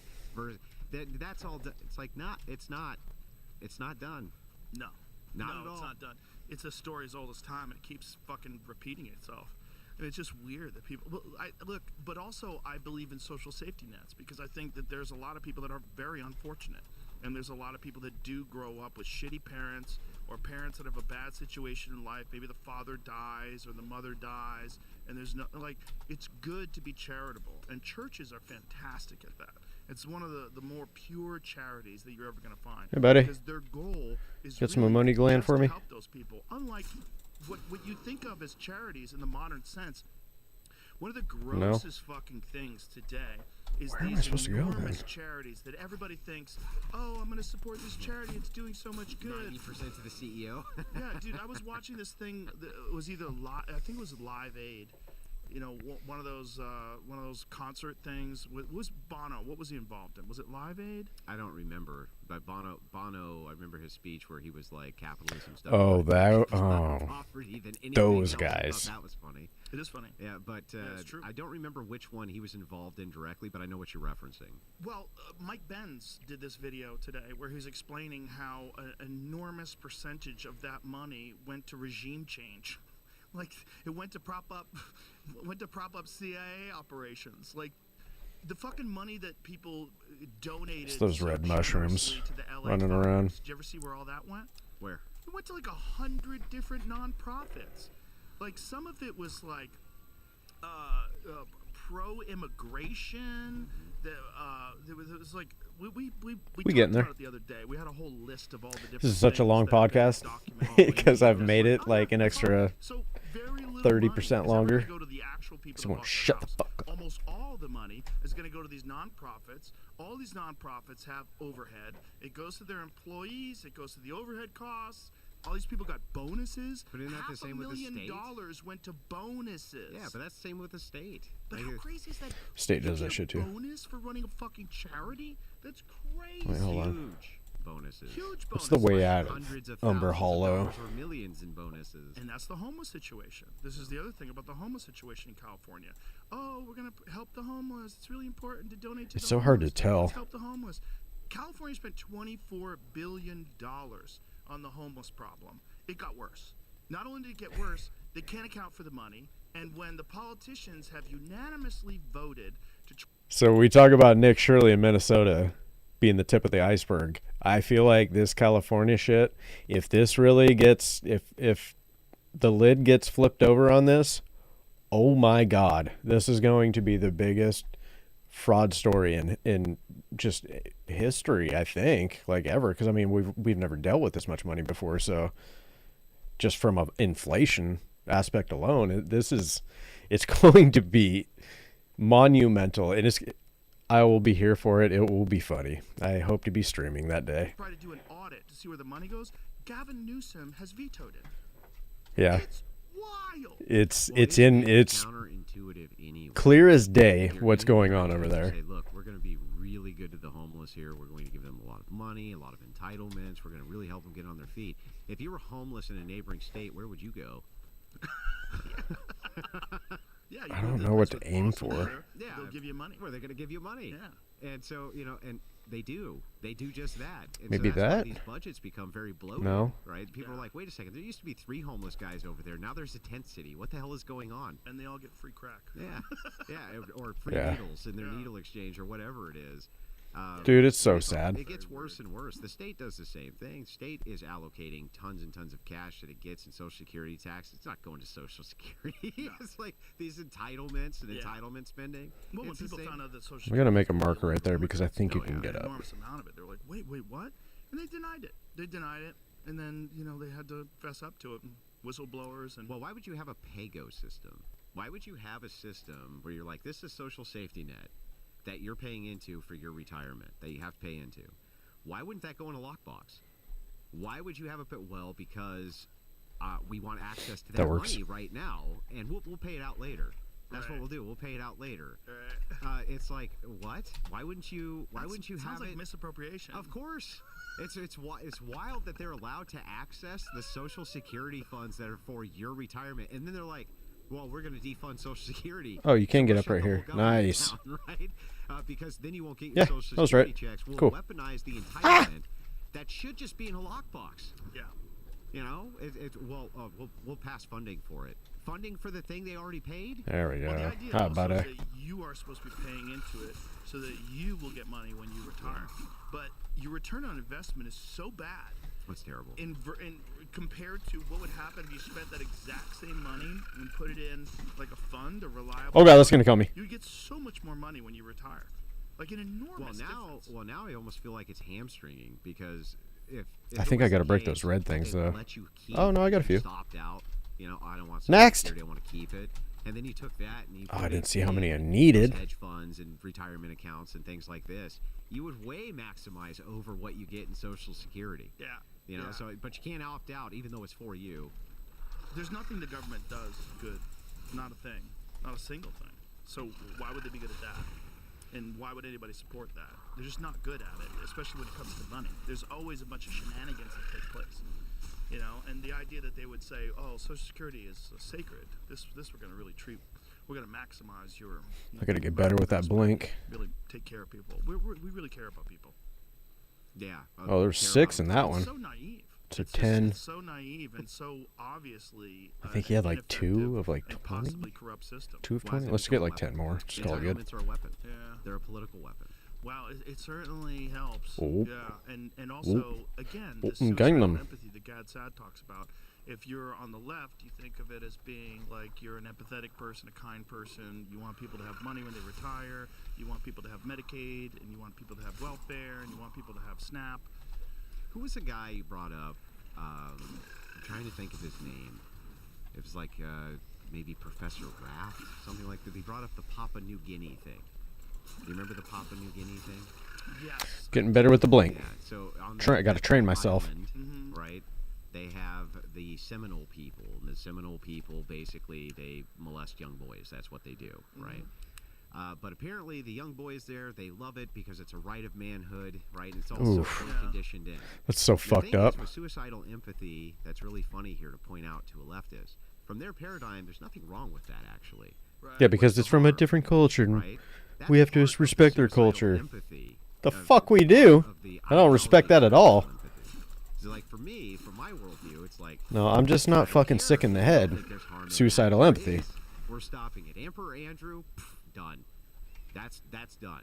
No more. That's not allowed. I don't care if it's relativistic or not. It's over. Right? Yeah, I mean, it's crazy to try to defend that culture. Well, buddy. That culture is so wild. The seaman warriors Yes. of Papua New Guinea. Yeah, the seaman warriors of Papua New Guinea. For people. Whoa! And let's. Was I like out of health? I was not let's looking. Read this from an actual. He just source chomped so me, we bro. can explain. Oh, I have to go get They that. call the children, when I think they're 6, the boys have to live with a man that they refer to as the anal father. And this guy, and in order for them to grow strong, they have to consume semen, Yes. both orally and anally. And so they get mouth fucked and ass fucked by this guy, and then they continue that when they grow up. As And- part of their warrior culture. I wish I didn't hear that almost. You know what ended up finally stopping? That is What's going on? grotesque. But a lot of it was stopped, depending on the tribe you were in, because of Christian missionaries. Just burn it all Because of down. Christian missionaries. But here's Burn- the thing that just cracks me start up over. in this whole culturally God, can we hit that? nonsense Hit a flood in that nonsense region, stuff. please? You're Christopher Columbus, and you show up. If that ain't and Sodom and culture's doing Gomorrah, that. Jesus Don't you fucking put 'em to the Christ. sword? Right. Like, if you see the pyramids and they're cutting people's hearts out and like we're holding it up to the to Ra or whatever, you're like, I'm supposed to feel bad that that they put you to the sword. Like, it's really hard for me to feel. The bad about sympathy that. isn't there, yeah. It's really hard for me to be When you're upset about being, that, like, but with the that Seminole bad. People, Yeah. Same thing. It's like, Yeah, if you I went agree. in there and you just use strong arm force. This is why the libertarian NAP and stuff like that I disagree with. Because, like, if you went in there and used strong arm force and just stopped it immediately, so what? So what? How's the world a worse place for this? How is like, and how is that not ultimately stopping an egregious sinful act that you can stop? I think where a lot of people part ways with political ideologies is whether or not they believe in objective evil, and I think that was a spot where I felt like there was a fork in the road for me. I realized that there really is evil. It's not just a subjective term. Oh my God, hold on. Getting nuked here. Trying to talk, man. I had a good thought. But no, that's why I used to be libertarian, and I realized the flaws in libertarianism because it's kind of that lifestyle motto of you can do whatever you want as long as you're not harming people, like this jellyfish is trying to harm me right here. He's not libertarian, obviously. But on a serious note, am I far enough away? I can fast travel.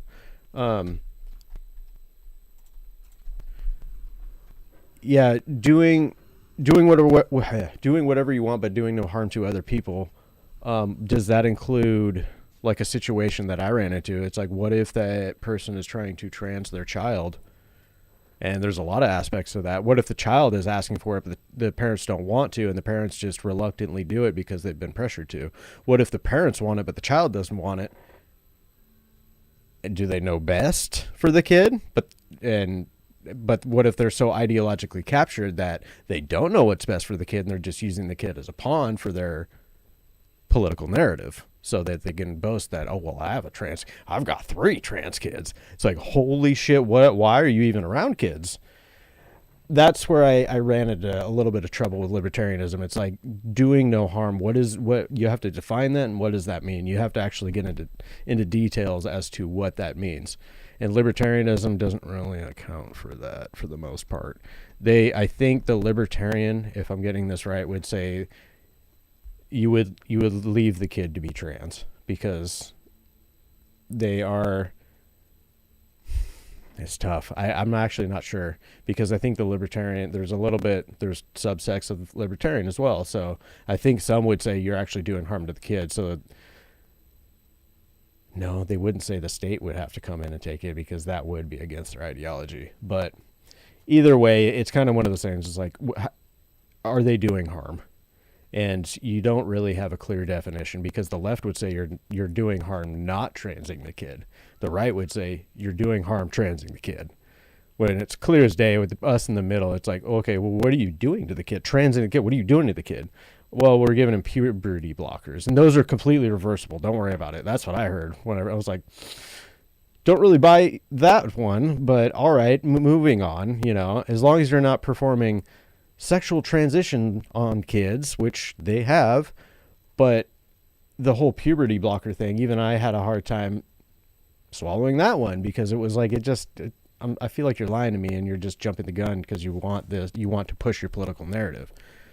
And lo and behold, look at all the halts on puberty blockers because of how much it's actually fucking up kids. It's like, you're doing harm. So you're doing harm. So I don't know. It's one of those things where it's like, yeah, right from wrong. And when you see wrong, and even that's vague, and I can't really explain it to the best of my ability, but it's like you do know right from wrong. But ideology just does such a good job of capturing you to the point where you don't see the objective right and wrong, I guess is the best way I can put it. I'm not the best with words, but we like to learn. With ease. Right. Like, why not? Why not do that?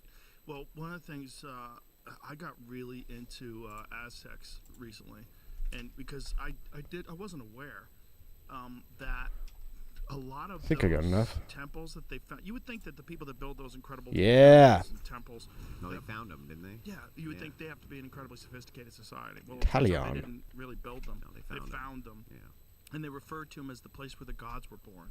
I didn't know that. I was always told that they built these incredible structures, and then the Spaniards came and then they found them. And no, they were primitives who found something that was extremely advanced and then used it for their primitive application. Not just primitive, but barbaric. Yeah. When they completed the consecration of the Temple of Tenochtitlan, they killed somewhere between 20,000 on the low end and 80,000 on the high end. They sacrificed 20,000 to 80,000 people within 4 days. High Guard is free? This was Man, I heard what happened to that game. Gotta forget his name. What is Along the Edge? It's free? Diaz. He was a Spanish chronicler. Because this is before Cortez came. They started like trying to figure out what's going on over there, and one of the things that this guy came back, he said, this place is fucking crazy. Yeah. Like, they killed 80,000 people. And a lot of people have disputed the 80,000 people, but then they found so Last many line of bones witches. that they're like, okay, it's Oh God, probably this game looks somewhere terrible. north of 20,000, which is crazy enough. They sacrificed him in 4 fucking days. But morality is relative. Right. Yeah. As far as it was 4,000 maybe. What's that, Jamie? As many as 4,000 was as max as they got to. What do you mean, bones? Yeah, the people. Even if they did 20,000, I think the number I saw was 4 people, or it was like 4 people every minute you would have had to do, or it was something that almost impossible to accomplish. They just said the number was probably exaggerated a lot. Right, but they said that no, I think if you I looked this up when you brought up. But I looked it up too. I looked it up yesterday, actually. I looked it up yesterday, and they were saying that that this guy, who was the guy that okay, we can. I know I have it saved, so I can find it in here. So this guy, this Diaz guy, Who's chronicling? yeah, this? who chronicled it in the How long 16th before century. Cortez was this? Really, really soon. Okay. Like within a couple of decades before Cortez. Yeah. Oh God, I'm trying to find it. You miss me, huh? But it, You miss me, huh? Maybe, I don't know, just the perplexity of things. That Spanish sources claimed 80,400 victims in 1487. right. But That's modern it. estimates suggest 4,000 to maybe 20,000. Right. So 20. Okay. They don't But- really know. So 80,000 might be exaggerated if you think about the number, but just think about 20,000 people. Killing 20,000 people by cutting their hearts out and throwing them down the steps of the pyramid in 4 days. It's fucking crazy. 4 days? You're the Spaniards, and you come here. You don't feel bad about conquering those fuckers. You're like, 4 days? what are you guys doing? Or how about when they showed up and they found the about the Mayans mess, and they're playing bro. Football with human heads. Now, here's the funny one. They don't want to believe that they played football with human heads. So historians try to say that they didn't play football with human heads, even though there's artistic depictions of them playing football with human heads. Like, no, that was just symbolic. Well, did they sacrifice humans? Yes, they did. But if they played football with their heads, that would be rude. It's That would just be whole myth of the barbaric. noble savage. Exactly. And that whole Exactly. myth of the noble Yeah, savage you is fucking something retards. which is utilized by the left in order to make the claim that you are an imperialist and an occupier and a colonist. person who, you have colonized. Oh, what's the Yeah, next flame? I guess we the could see thing that. is it's like, if that's what we colonized, why do I care? I ask this question all the time. Why do I care if that's what I colonized? If that's what my ancestors colonized? 40 why of should I those? give a Damn. shit about that. Well, there's an amazing book about Texas called Gonna have to get Empire of that. Summer Moon. It's all about the Comanche. This entire land used to be Kindle Mexico waste. owned I need by to head over Mexico. there. Funny thing, this lady said, We're heading over there, boys. this all used Kindle to be waste. Mexico. I'm like, right. Where's You that? know for how long? 15 years. Like, I've been here for 6. Like, you gotta let that go. That's not that long. 15 years. And by the way, Mexico was only And we one. had an Alamo over it, okay? Yeah, and by the way, Mexico was only one when it owned Texas. I feel like I have been there. With its new 1820. constitution? Yeah. Yeah.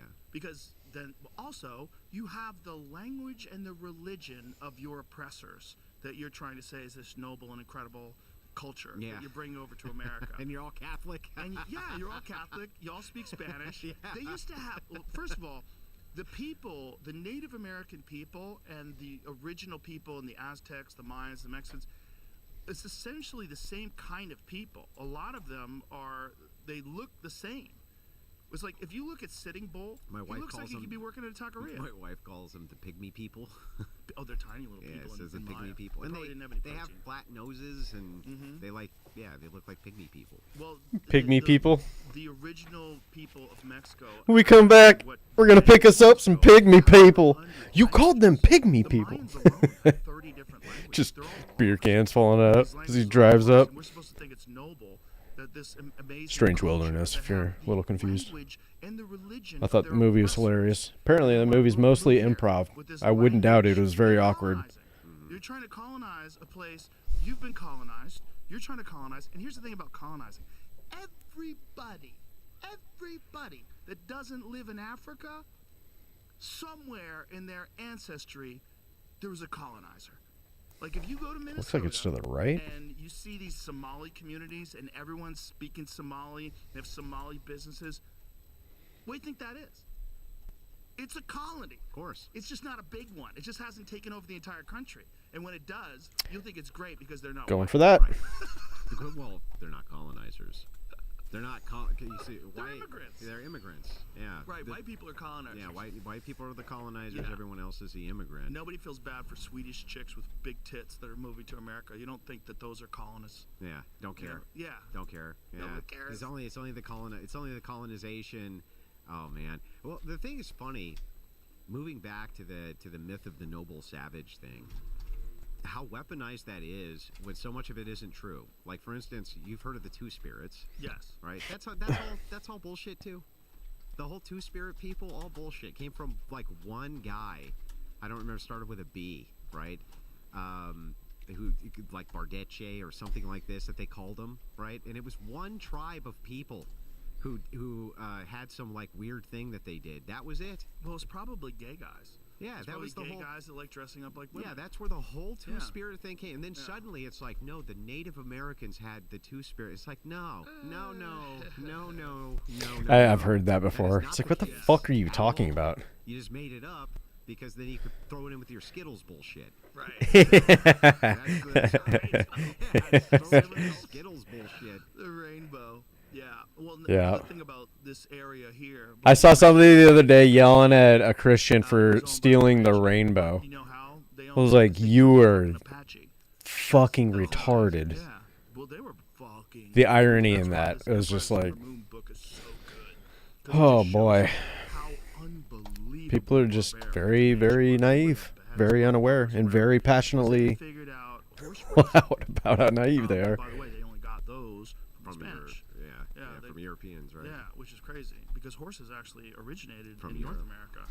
I thought they were in Europe, brought here from Europe. Almost did it. No, horses originated in North America and then made their way to Asia and then were wiped out in North America Oh, okay. and then reintroduced by Okay, the so Spanish. but the natives didn't have Did not access have to them horses. until No. Europeans brought. Okay, No, that's but what I thought. Their culture was so incredibly wild. If you think about it, like you know, you're talking about where you think about Europe and Asia.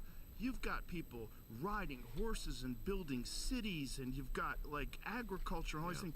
And in North America, you basically see have shit. Stone Age people. Ooh, can't see that really though. Kind of fascinating. And then they get horses, and the Comanches were the first ones that really figured out horse breeding. They figured out how to castrate their horses. God damn, what was that? Became Mongols. Yeah, Heard an angel. they basically became Mongols. Yeah, they became Right. Mongols once they had access to horses. Yeah. Well, that was the whole distinction anyway. If you reduce it all between the two civilizations, Europeans had domesticatable animals, natives didn't. Holy shit. And because we had domesticatable animals, we had labor. We built these amazing societies, and they didn't. Yeah. Like the difference that a work ox and a workhorse can make in labor is astronomical. Yeah. And so, This motherfucker. That's the real difference. Same thing with disease. Like, What is?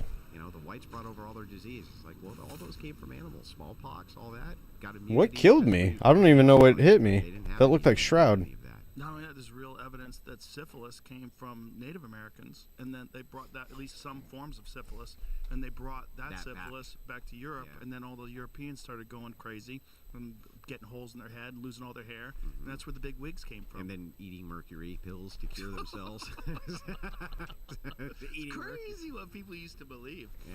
It's really kind of fascinating. But the point is, even the people that lived in America before those settlers came, those people came from somewhere else. They came from Siberia.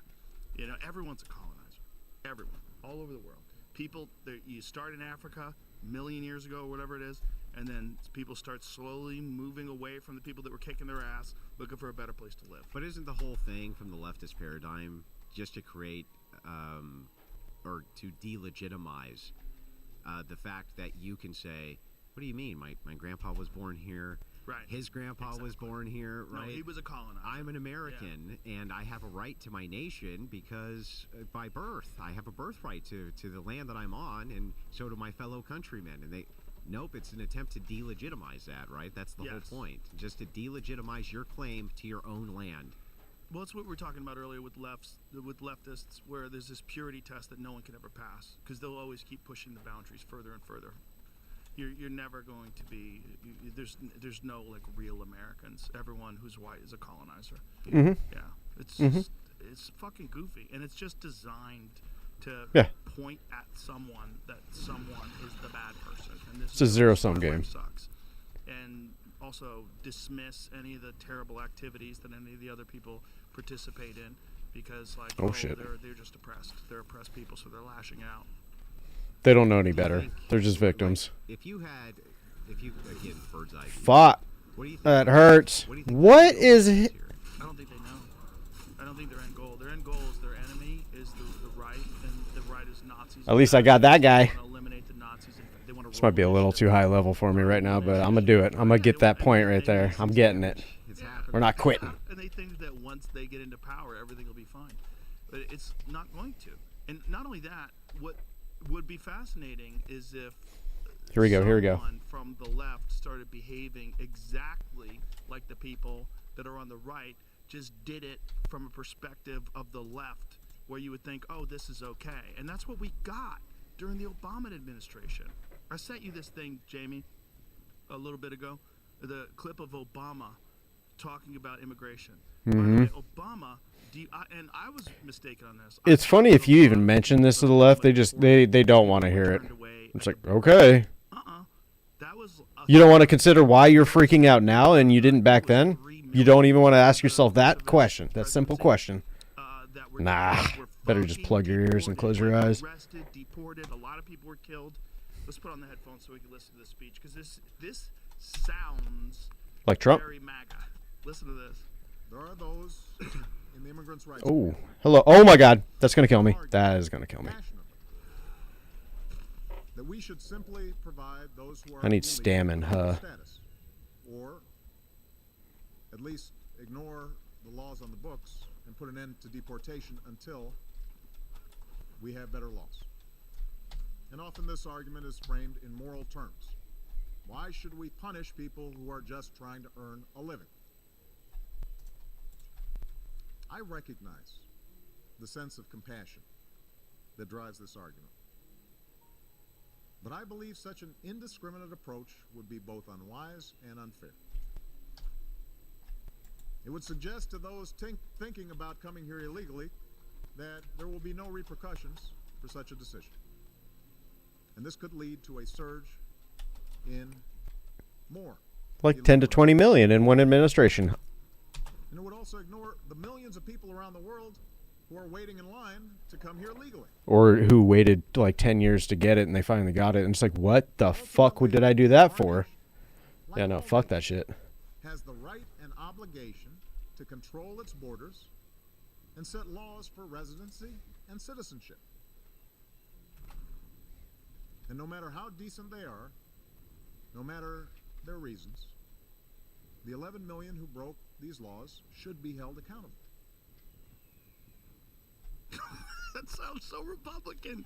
In 2010, that was a Democrat saying that. That's your Obama. Like, Okay. That's reasonable. you guys are only mad because you're told to be mad.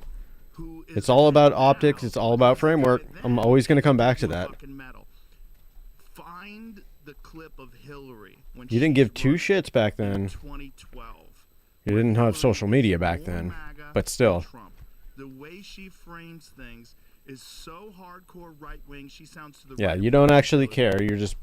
You're just If told you've to never care. seen this, have you seen this one? I think so, but I'm And then if you don't care, you're told you're a piece of shit, and then you guys Because it cave. That's shows why. you how much horseshit. By the way, how good was he? He was such a good spokesperson. Like the way he talked was so measured and so noble in the way he phrased his sentences. Like it was really Taking really it, taking it, interesting taking how it, taking it, taking it. perception plays a factor. Whacking that meat. Of as like someone being a good president. Ow. Because everybody on the left thinks of him as being like the most amazing president ever.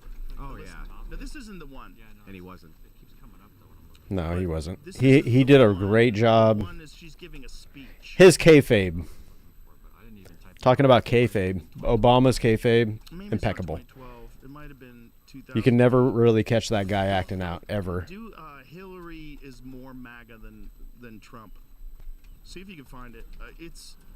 I know it's on YouTube, but it's this amazing campaign speech. You got it? Is it 2008? Yeah, that's it. That's it. Here it is.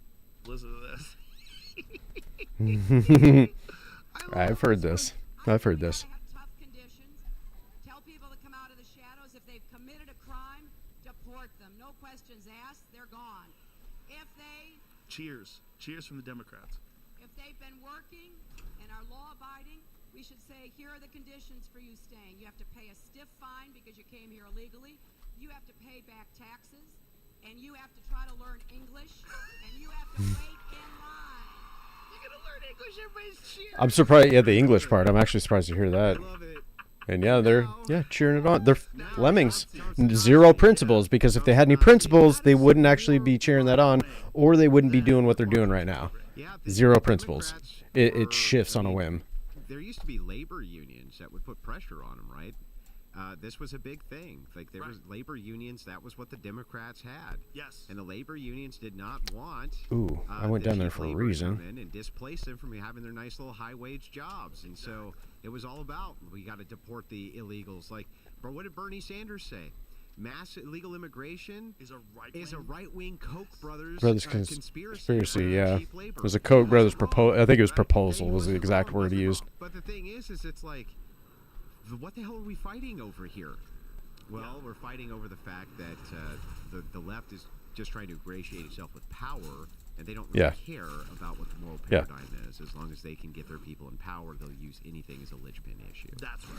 That's right. It's And that's why if you're really paying attention, anything the left does, none of it makes sense. It's just like a week ago you were fighting against that. What the being fuck? Played in Minneapolis, you're being played all around the country. It's about power. It's about them getting power. Mm-hmm. If you think that once they get if they were successful, they imported millions more to all these swing states, they allow them to vote, they completely rigged the system. Now it's only. You think that's gonna be good for everybody? You're out of your fucking mind. Well, let me ask you this. Do you think then that Christians knowing this, they know that these are bids for power, when you have Christian nationalism on the rise and Christians moving towards that, doesn't that seem like it's a rational and reasonable thing to do for them to want the mindset of if we're not in power, they will be in power? It's rational from their perspective, for sure. What people are terrified of is that it would restrict the freedom of religion and that you would impose Christianity on the entire country. You know, and I don't think you should impose any kind of religion on any people. I think people should be free. I've never seen I know that there are, of course, the people who push that there has to be an established theocracy in order for Christian nationalism to work. But the frameworks that I've seen that have political legitimacy don't seem to push for that at all.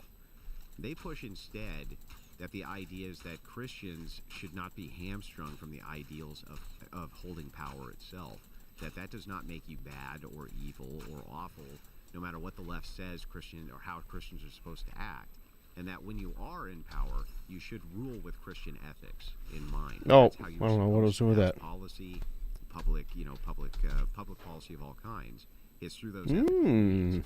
That certainly sounds like Not hey, Right. it's going to be a theocracy. Right.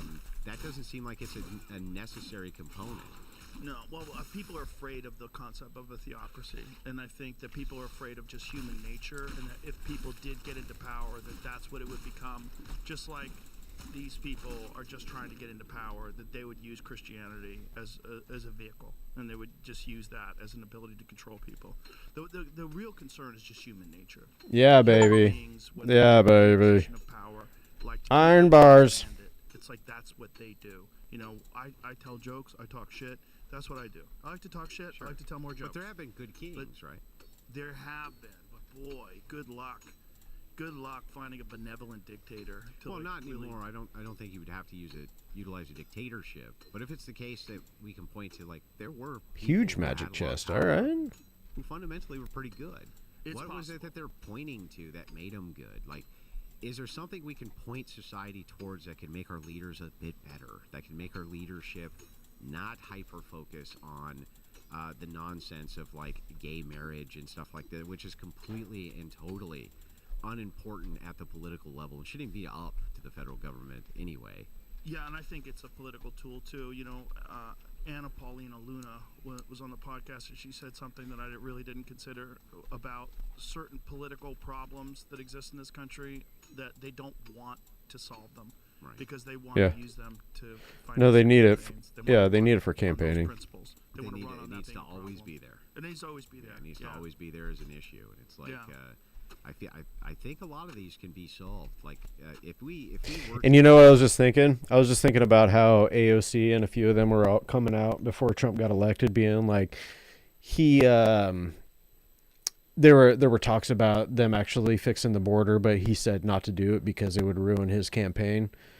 Is like his campaigning for presidency, because he needed that talking point. He needed that situation for him to actually have any pull. And it's just like, I don't think that was ever confirmed. I don't think there was any evidence behind that. I think that was literally just another form of them projecting, because that is exactly what they do. They show their playbook, but they say that the other person is doing it. And I'm just starting to wonder now. I'm like, I'm guessing that was just another projection. Politicians in mass and their supporters in mass who followed Christian ethics, I do think a lot of those sub-issues get solved very quickly. If it's true Christianity, if they really do follow the teachings of Jesus Christ. But I think what people are really worried about is like, when people think about Christians, they think about the worst case scenario of Christianity, which is like evangelicals on television that just try to get private jets. But how is electing atheists better, or electing It's not. socialists better, or electing any of these people better? It No. can't be better, right? Right, it's not better, like, if someone's a complete sociopath, it doesn't have any moral framework, like a Gavin Newsom type guy. Mhm. Just a hollow that's shell. More terrifying. It is. It's scary. It's like if I'm going to be ruled, can I at least be ruled by people who have my ethics, or Who really believe and that they're trying That's to make the world a better place. at least somebody who actually is like, they believe that they're doing the right. Acquire more wealth.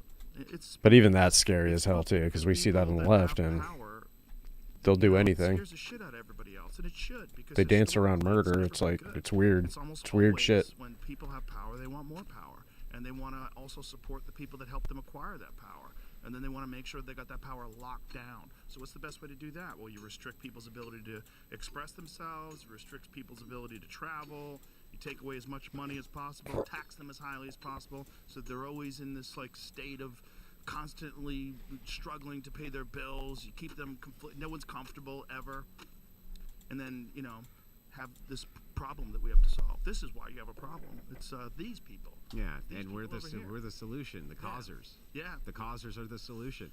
Do you? One of the things that I mean, you engage in so many fucking debates, man. I've watched So I've many. consumed a lot of your content online, and I always wonder, like, what does that wear on you after a while? Constantly. Oh, yeah. That's why you smoke so many cigarettes, All the dude. time. Well, the thing is it. So. You have I to. argue from a worldview. My worldview is Christian ethics. And this is the foundation from which all other arguments are starting and ending. Now, I'm happy to meet people in the middle. A lot of people want to argue in the middle, right? We're going to get past all the foundational stuff, and we're going to go to the menu, or the middle of the argument, and start there. And I'm kind of happy to do that, to kind of move everything backwards or forwards, so we can either get to the end or we can get to the beginning and get this figured out. Yes, what wears on me the most about it is there's a lot of people who I debate with who I know don't believe what they're saying. Yeah, that's, and I'm glad he said that. There's moments where I Oh, catch myself. what am I doing? I'm glad he said that, because that's basically why I stopped debating online on social media. I don't even know why we do this anyway. It's almost like, because it's like people you went to high school with and stuff. It's like you're trying to find some sort of middle ground, because it's like at least you kind of knew the person. You were never friends with them. You were just kind of acquaintances. But you still want to find that middle ground, and just doing that for like 10 years, and them just, there's so many times where you could see them going into the conversation. It's like you're not doing this in good faith, and you're not here to really have a conversation. You're just here for misdirection, kind of shaming people into believing, guilting them into believing something, some sort of political narrative that you're going after. And I saw that so often to where I'm like, why am I wasting time on this? Obviously they're not doing it in good faith. So why am I wasting the time of even trying to talk to these people? And that's why I was like, all right, you should just stream what you do. You watch the news, and most of the time you're laughing at the shit because it's hilarious. But yeah, getting on social media and just trying, and it's not just social media. It's a lot of outlets, even in person. You try to talk to people and they're just not approaching it in good faith, or they're trying to basically twist you into saying something that you don't actually mean, or you're caught into like this semantic war, and it's just it gets exhausting. And yeah, I'm guessing that's why he smoked so many cigarettes, because I would tear my fucking hair out if I had to deal with that on a day-to-day basis. Just doing that as a job has got to be exhausting. Where I recognize it right then, that moment in the debate, and then I'll hammer them. But it happens all the time where I'm like, you don't believe that shit. There's no way. And then they'll come back with I do, and you can just tell it's disingenuous. Yeah. Right. I can't logically show it. There's no way for me to logically show Right. necessarily your motivation, maybe in extreme context, but You have to wait until their actions don't match up to their words. about their view, And there's times where it comes out and the whole audience can see it and you can see it and you're just like, just why? Just why are you like, you don't even believe the shit yourself, and you're propagating it on other people, and you know people will follow it, you know there's some cash there, you know but you're doing it anyway. You're doing it anyway. Like I've always It's thought, pretty messed up. take a guy like Destiny, right? The Coomer Gremlin, as I like to call him. Okay. What do you call him? The what? Coomer Gremlin. What's that mean? What does that mean? Coomer, like all he does is he What's that basically word, he's like a Coomer? sexual degenerate, right? Is that what a coomer is? Yeah, well, a Coomer, it's a little more mild than that. Coomer's just like kind of one of the higher values is just kind of having sex with everyone, right? That's around, like that's what you do. But you he's like coom. bisexual, right? Yeah, he did, yeah. Well, he's all kinds of sexual apparently, but the thing is like I've often thought that there's times when I'm talking to the guy where I'm like, you don't believe that. Like, there's no fucking way you believe that shit. You're making it up. And I know you're making it up, right? And you'll catch him at times and be like, whatever I got to say to win the argument. Yeah. And it's like, yeah, I believe that. Yeah. I believe that. But it's like, there are people who genuinely believe their view and are excellent debaters backing their view. And I love Destiny's those a pretty good debater too. I'll give him that. He is good at debate. It's like Just a weird 5% dude. of them. Right. A lot of people are just trying to win, right? Well, not just trying to win, but I don't even have a problem with going into a debate with a mindset of winning it. If you're representing a view you believe, Right. you want to win the engagement. Oh, Whether it's a boy. conversation, Oh, God. debate, That's an ah! you want to win people over to your side. You want to even win the person you're talking to over to your side. You know, or maybe sometimes you got to be brutal and destroy the view completely so people don't move towards it. Both of those are completely, I consider them both fine, and I think they're both effective. But the issue that I have ultimately is when you're arguing with somebody and you know they don't believe what they're saying. Yeah. And yeah, that wears on you. And it's not just That's like that. the Elizabeth Warrens of Sometimes the you hear the of the same world. recycled argument It's just like over and over and over, and I'm like, you're not even good at talking with the talking I can points. before you can. It's almost like you're reciting this for the first time, and it's just you can see right through it. Justification's going to be, and I can just get to the end and take care of this right now. It's got to be like, how old are you? 42. So it's Just gotta be turned 42. Weird, like in your late 30s, early 40s, to like have entered into this world. Oh yeah, dude. That'd be It so is strange. bizarre.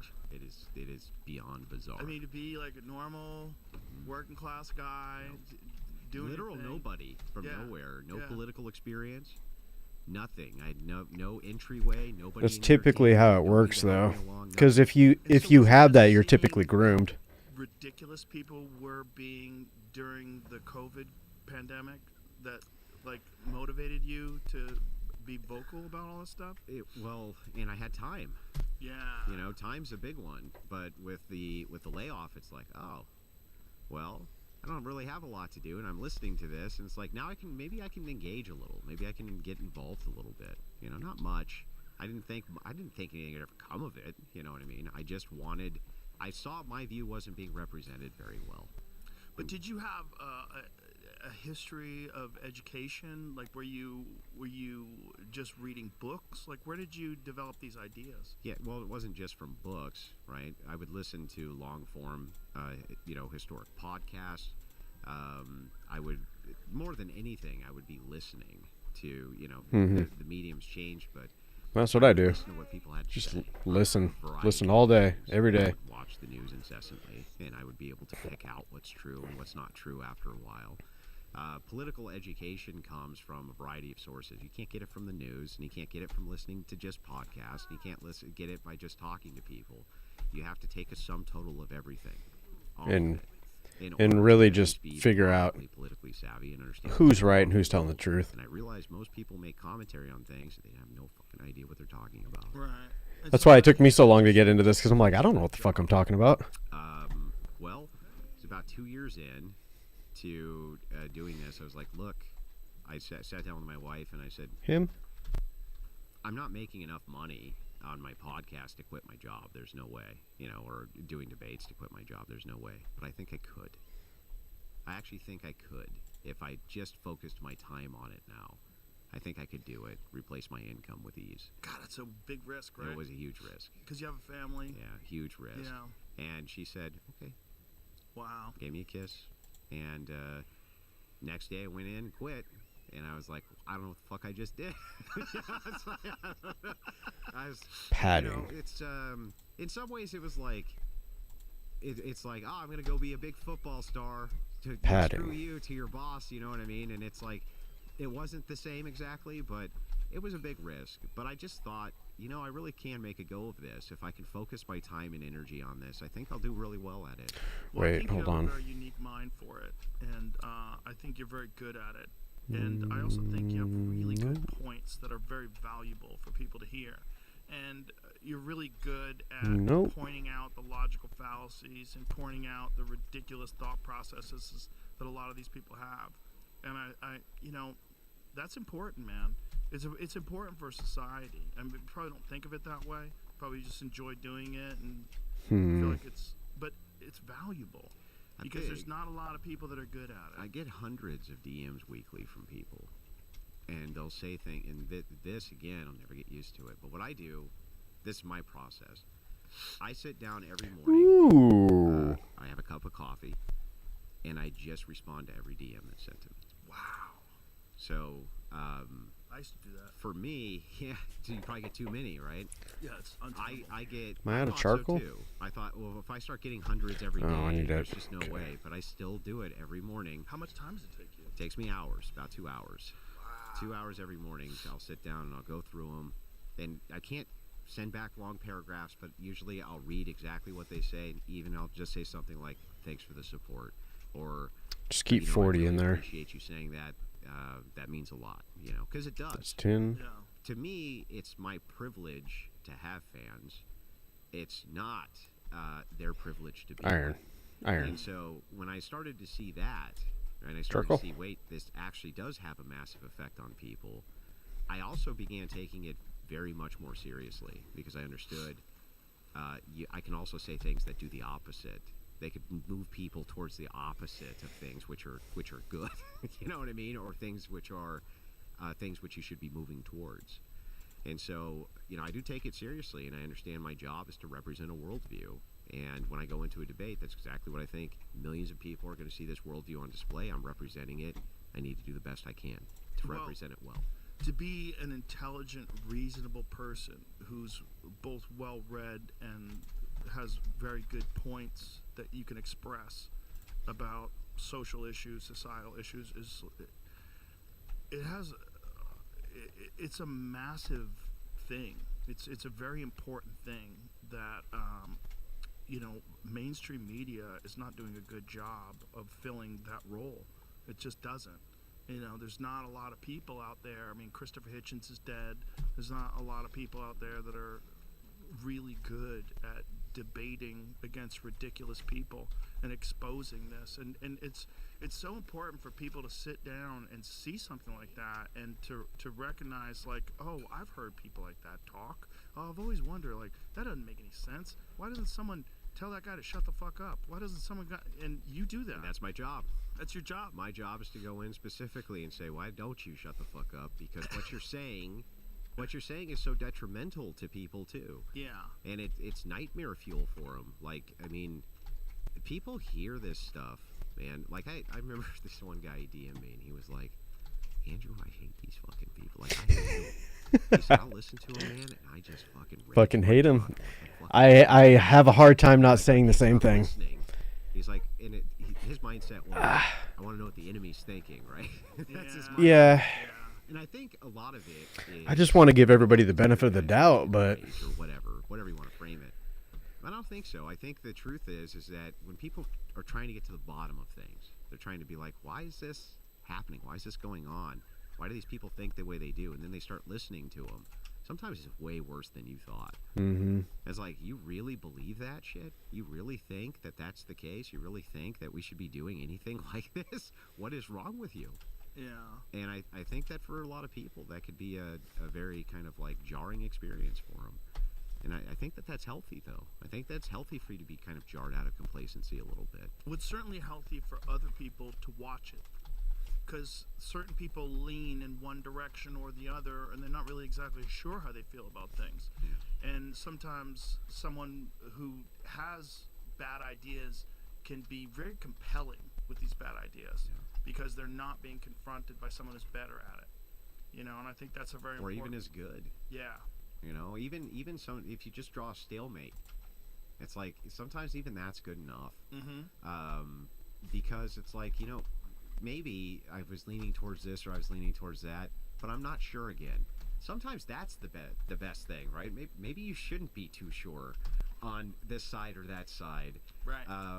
But you know, before you commit, at least maybe I can stop you from making a committal to this. Tons of people are like, man, I was on the fence about Christianity, and I was on the fence about Orthodoxy, I was on the fence about this, I was on the fence about that. This debate did it for me, listening to what these people had to say. This debate did it for me, this debate did it for me. You know, different fans have different highlights that they like, because they're all coming from different walks of life. But they're all very similar in one aspect. Most of my audience are married men, you know, or marriageable age. If it's, you know, late 20s through 30s, early 40s, that's about the demographic, but mostly like 32 to 45. And so these people, they have some life experience. Hey, get up. This is almost They're over. listening to it and they're like, it's about time. I need to somebody did stretch. that. You know, somebody let them know what was going on. Somebody challenged those ideas. Somebody buried them. And yeah, that's what I'm effective at doing, and that's what I'm going to keep doing, because these people are. And here's what I've learned: the higher I go in confrontation with the higher level people, the dumber they get. The dumber they get. That's so true. Twitch Bloodsport days, when it was 50 live viewers and me against 2 leftists, and we were slugging it out, they were smarter. These were smarter people than the yeah, high-level I guess I can academics. kind I of took see on it. these 2 academics recently at DebateCon. Both of them are Ivy League graduates, right? It was nothing. I could have easily destroyed them while enjoying a hot bowl of soup. It would not have, like, it was inconsequential. Why do you think that is? I think it's because of there's a degree of ass kissing. Oh, what up, dog? Let's do this. People around you affirming over and over and over how fucking great you are. That's where that egotism comes in. Where I was saying earlier in the podcast, you have to make sure you're grounded. Make sure that your ego never takes over. Make sure that you don't become the thing that you hate, right? Right. And it's so easy to do. Yeah, it is. You got to put it in check. You got to put your own ego in check. That as they go, things become more cerebral and academic rather than applicable. And those kind of old debates that I was doing was people living in it, not external from it. And so they had real emotion behind it. This wasn't just a thing on a chalkboard. Right. You know, so and the other thing is, I think a lot of people get where they are in media through connections and not because of merit.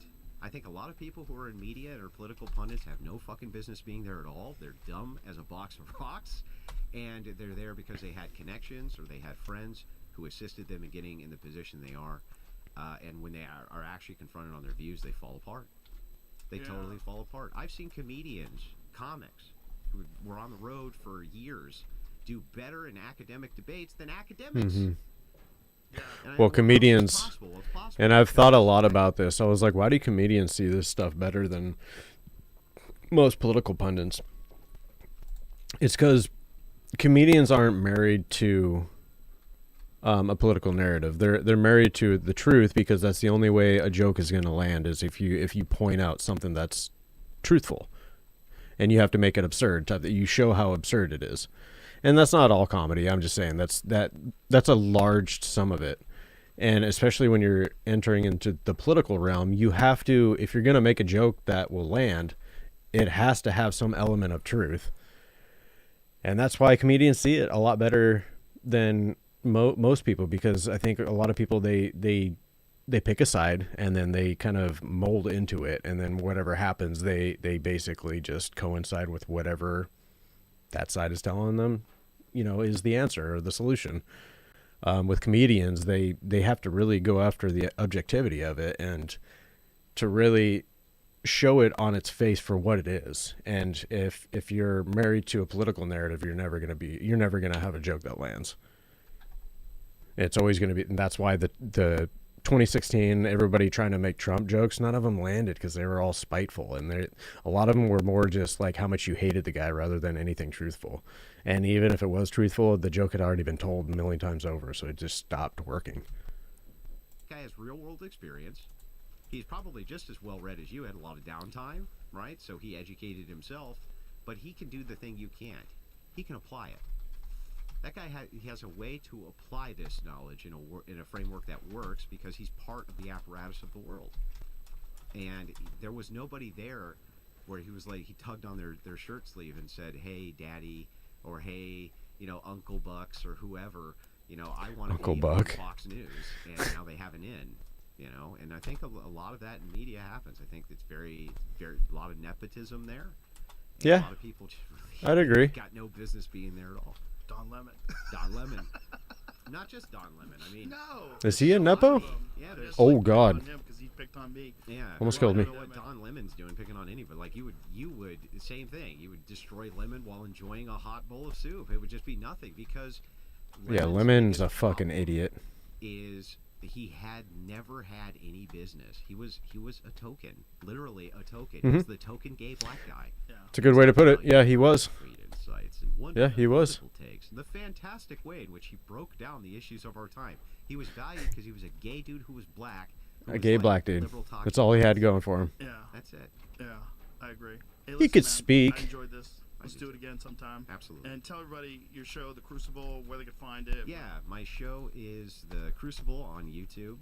You can also make sure you go and grab a copy of my wife's book, Occult Feminism. It's fantastic. I brought you a copy. I'm worried that is heavy And shroud then, down there. I know you love feminists. That's why I brought that copy.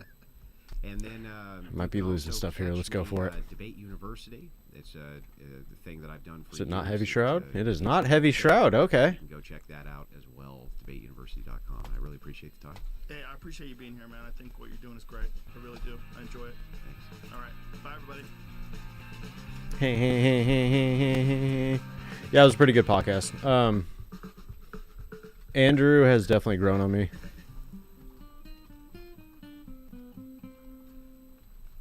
I've listened to him for a little while now, and yeah, he's grown on me. Ooh, I think I see it. That is not it.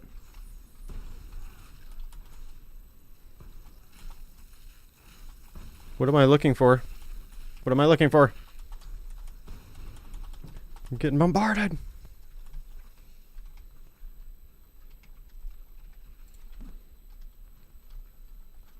Okay, what am I looking for here?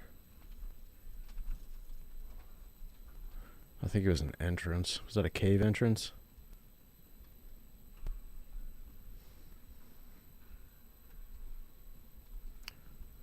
Alright, get out of here, and then I should probably take a break.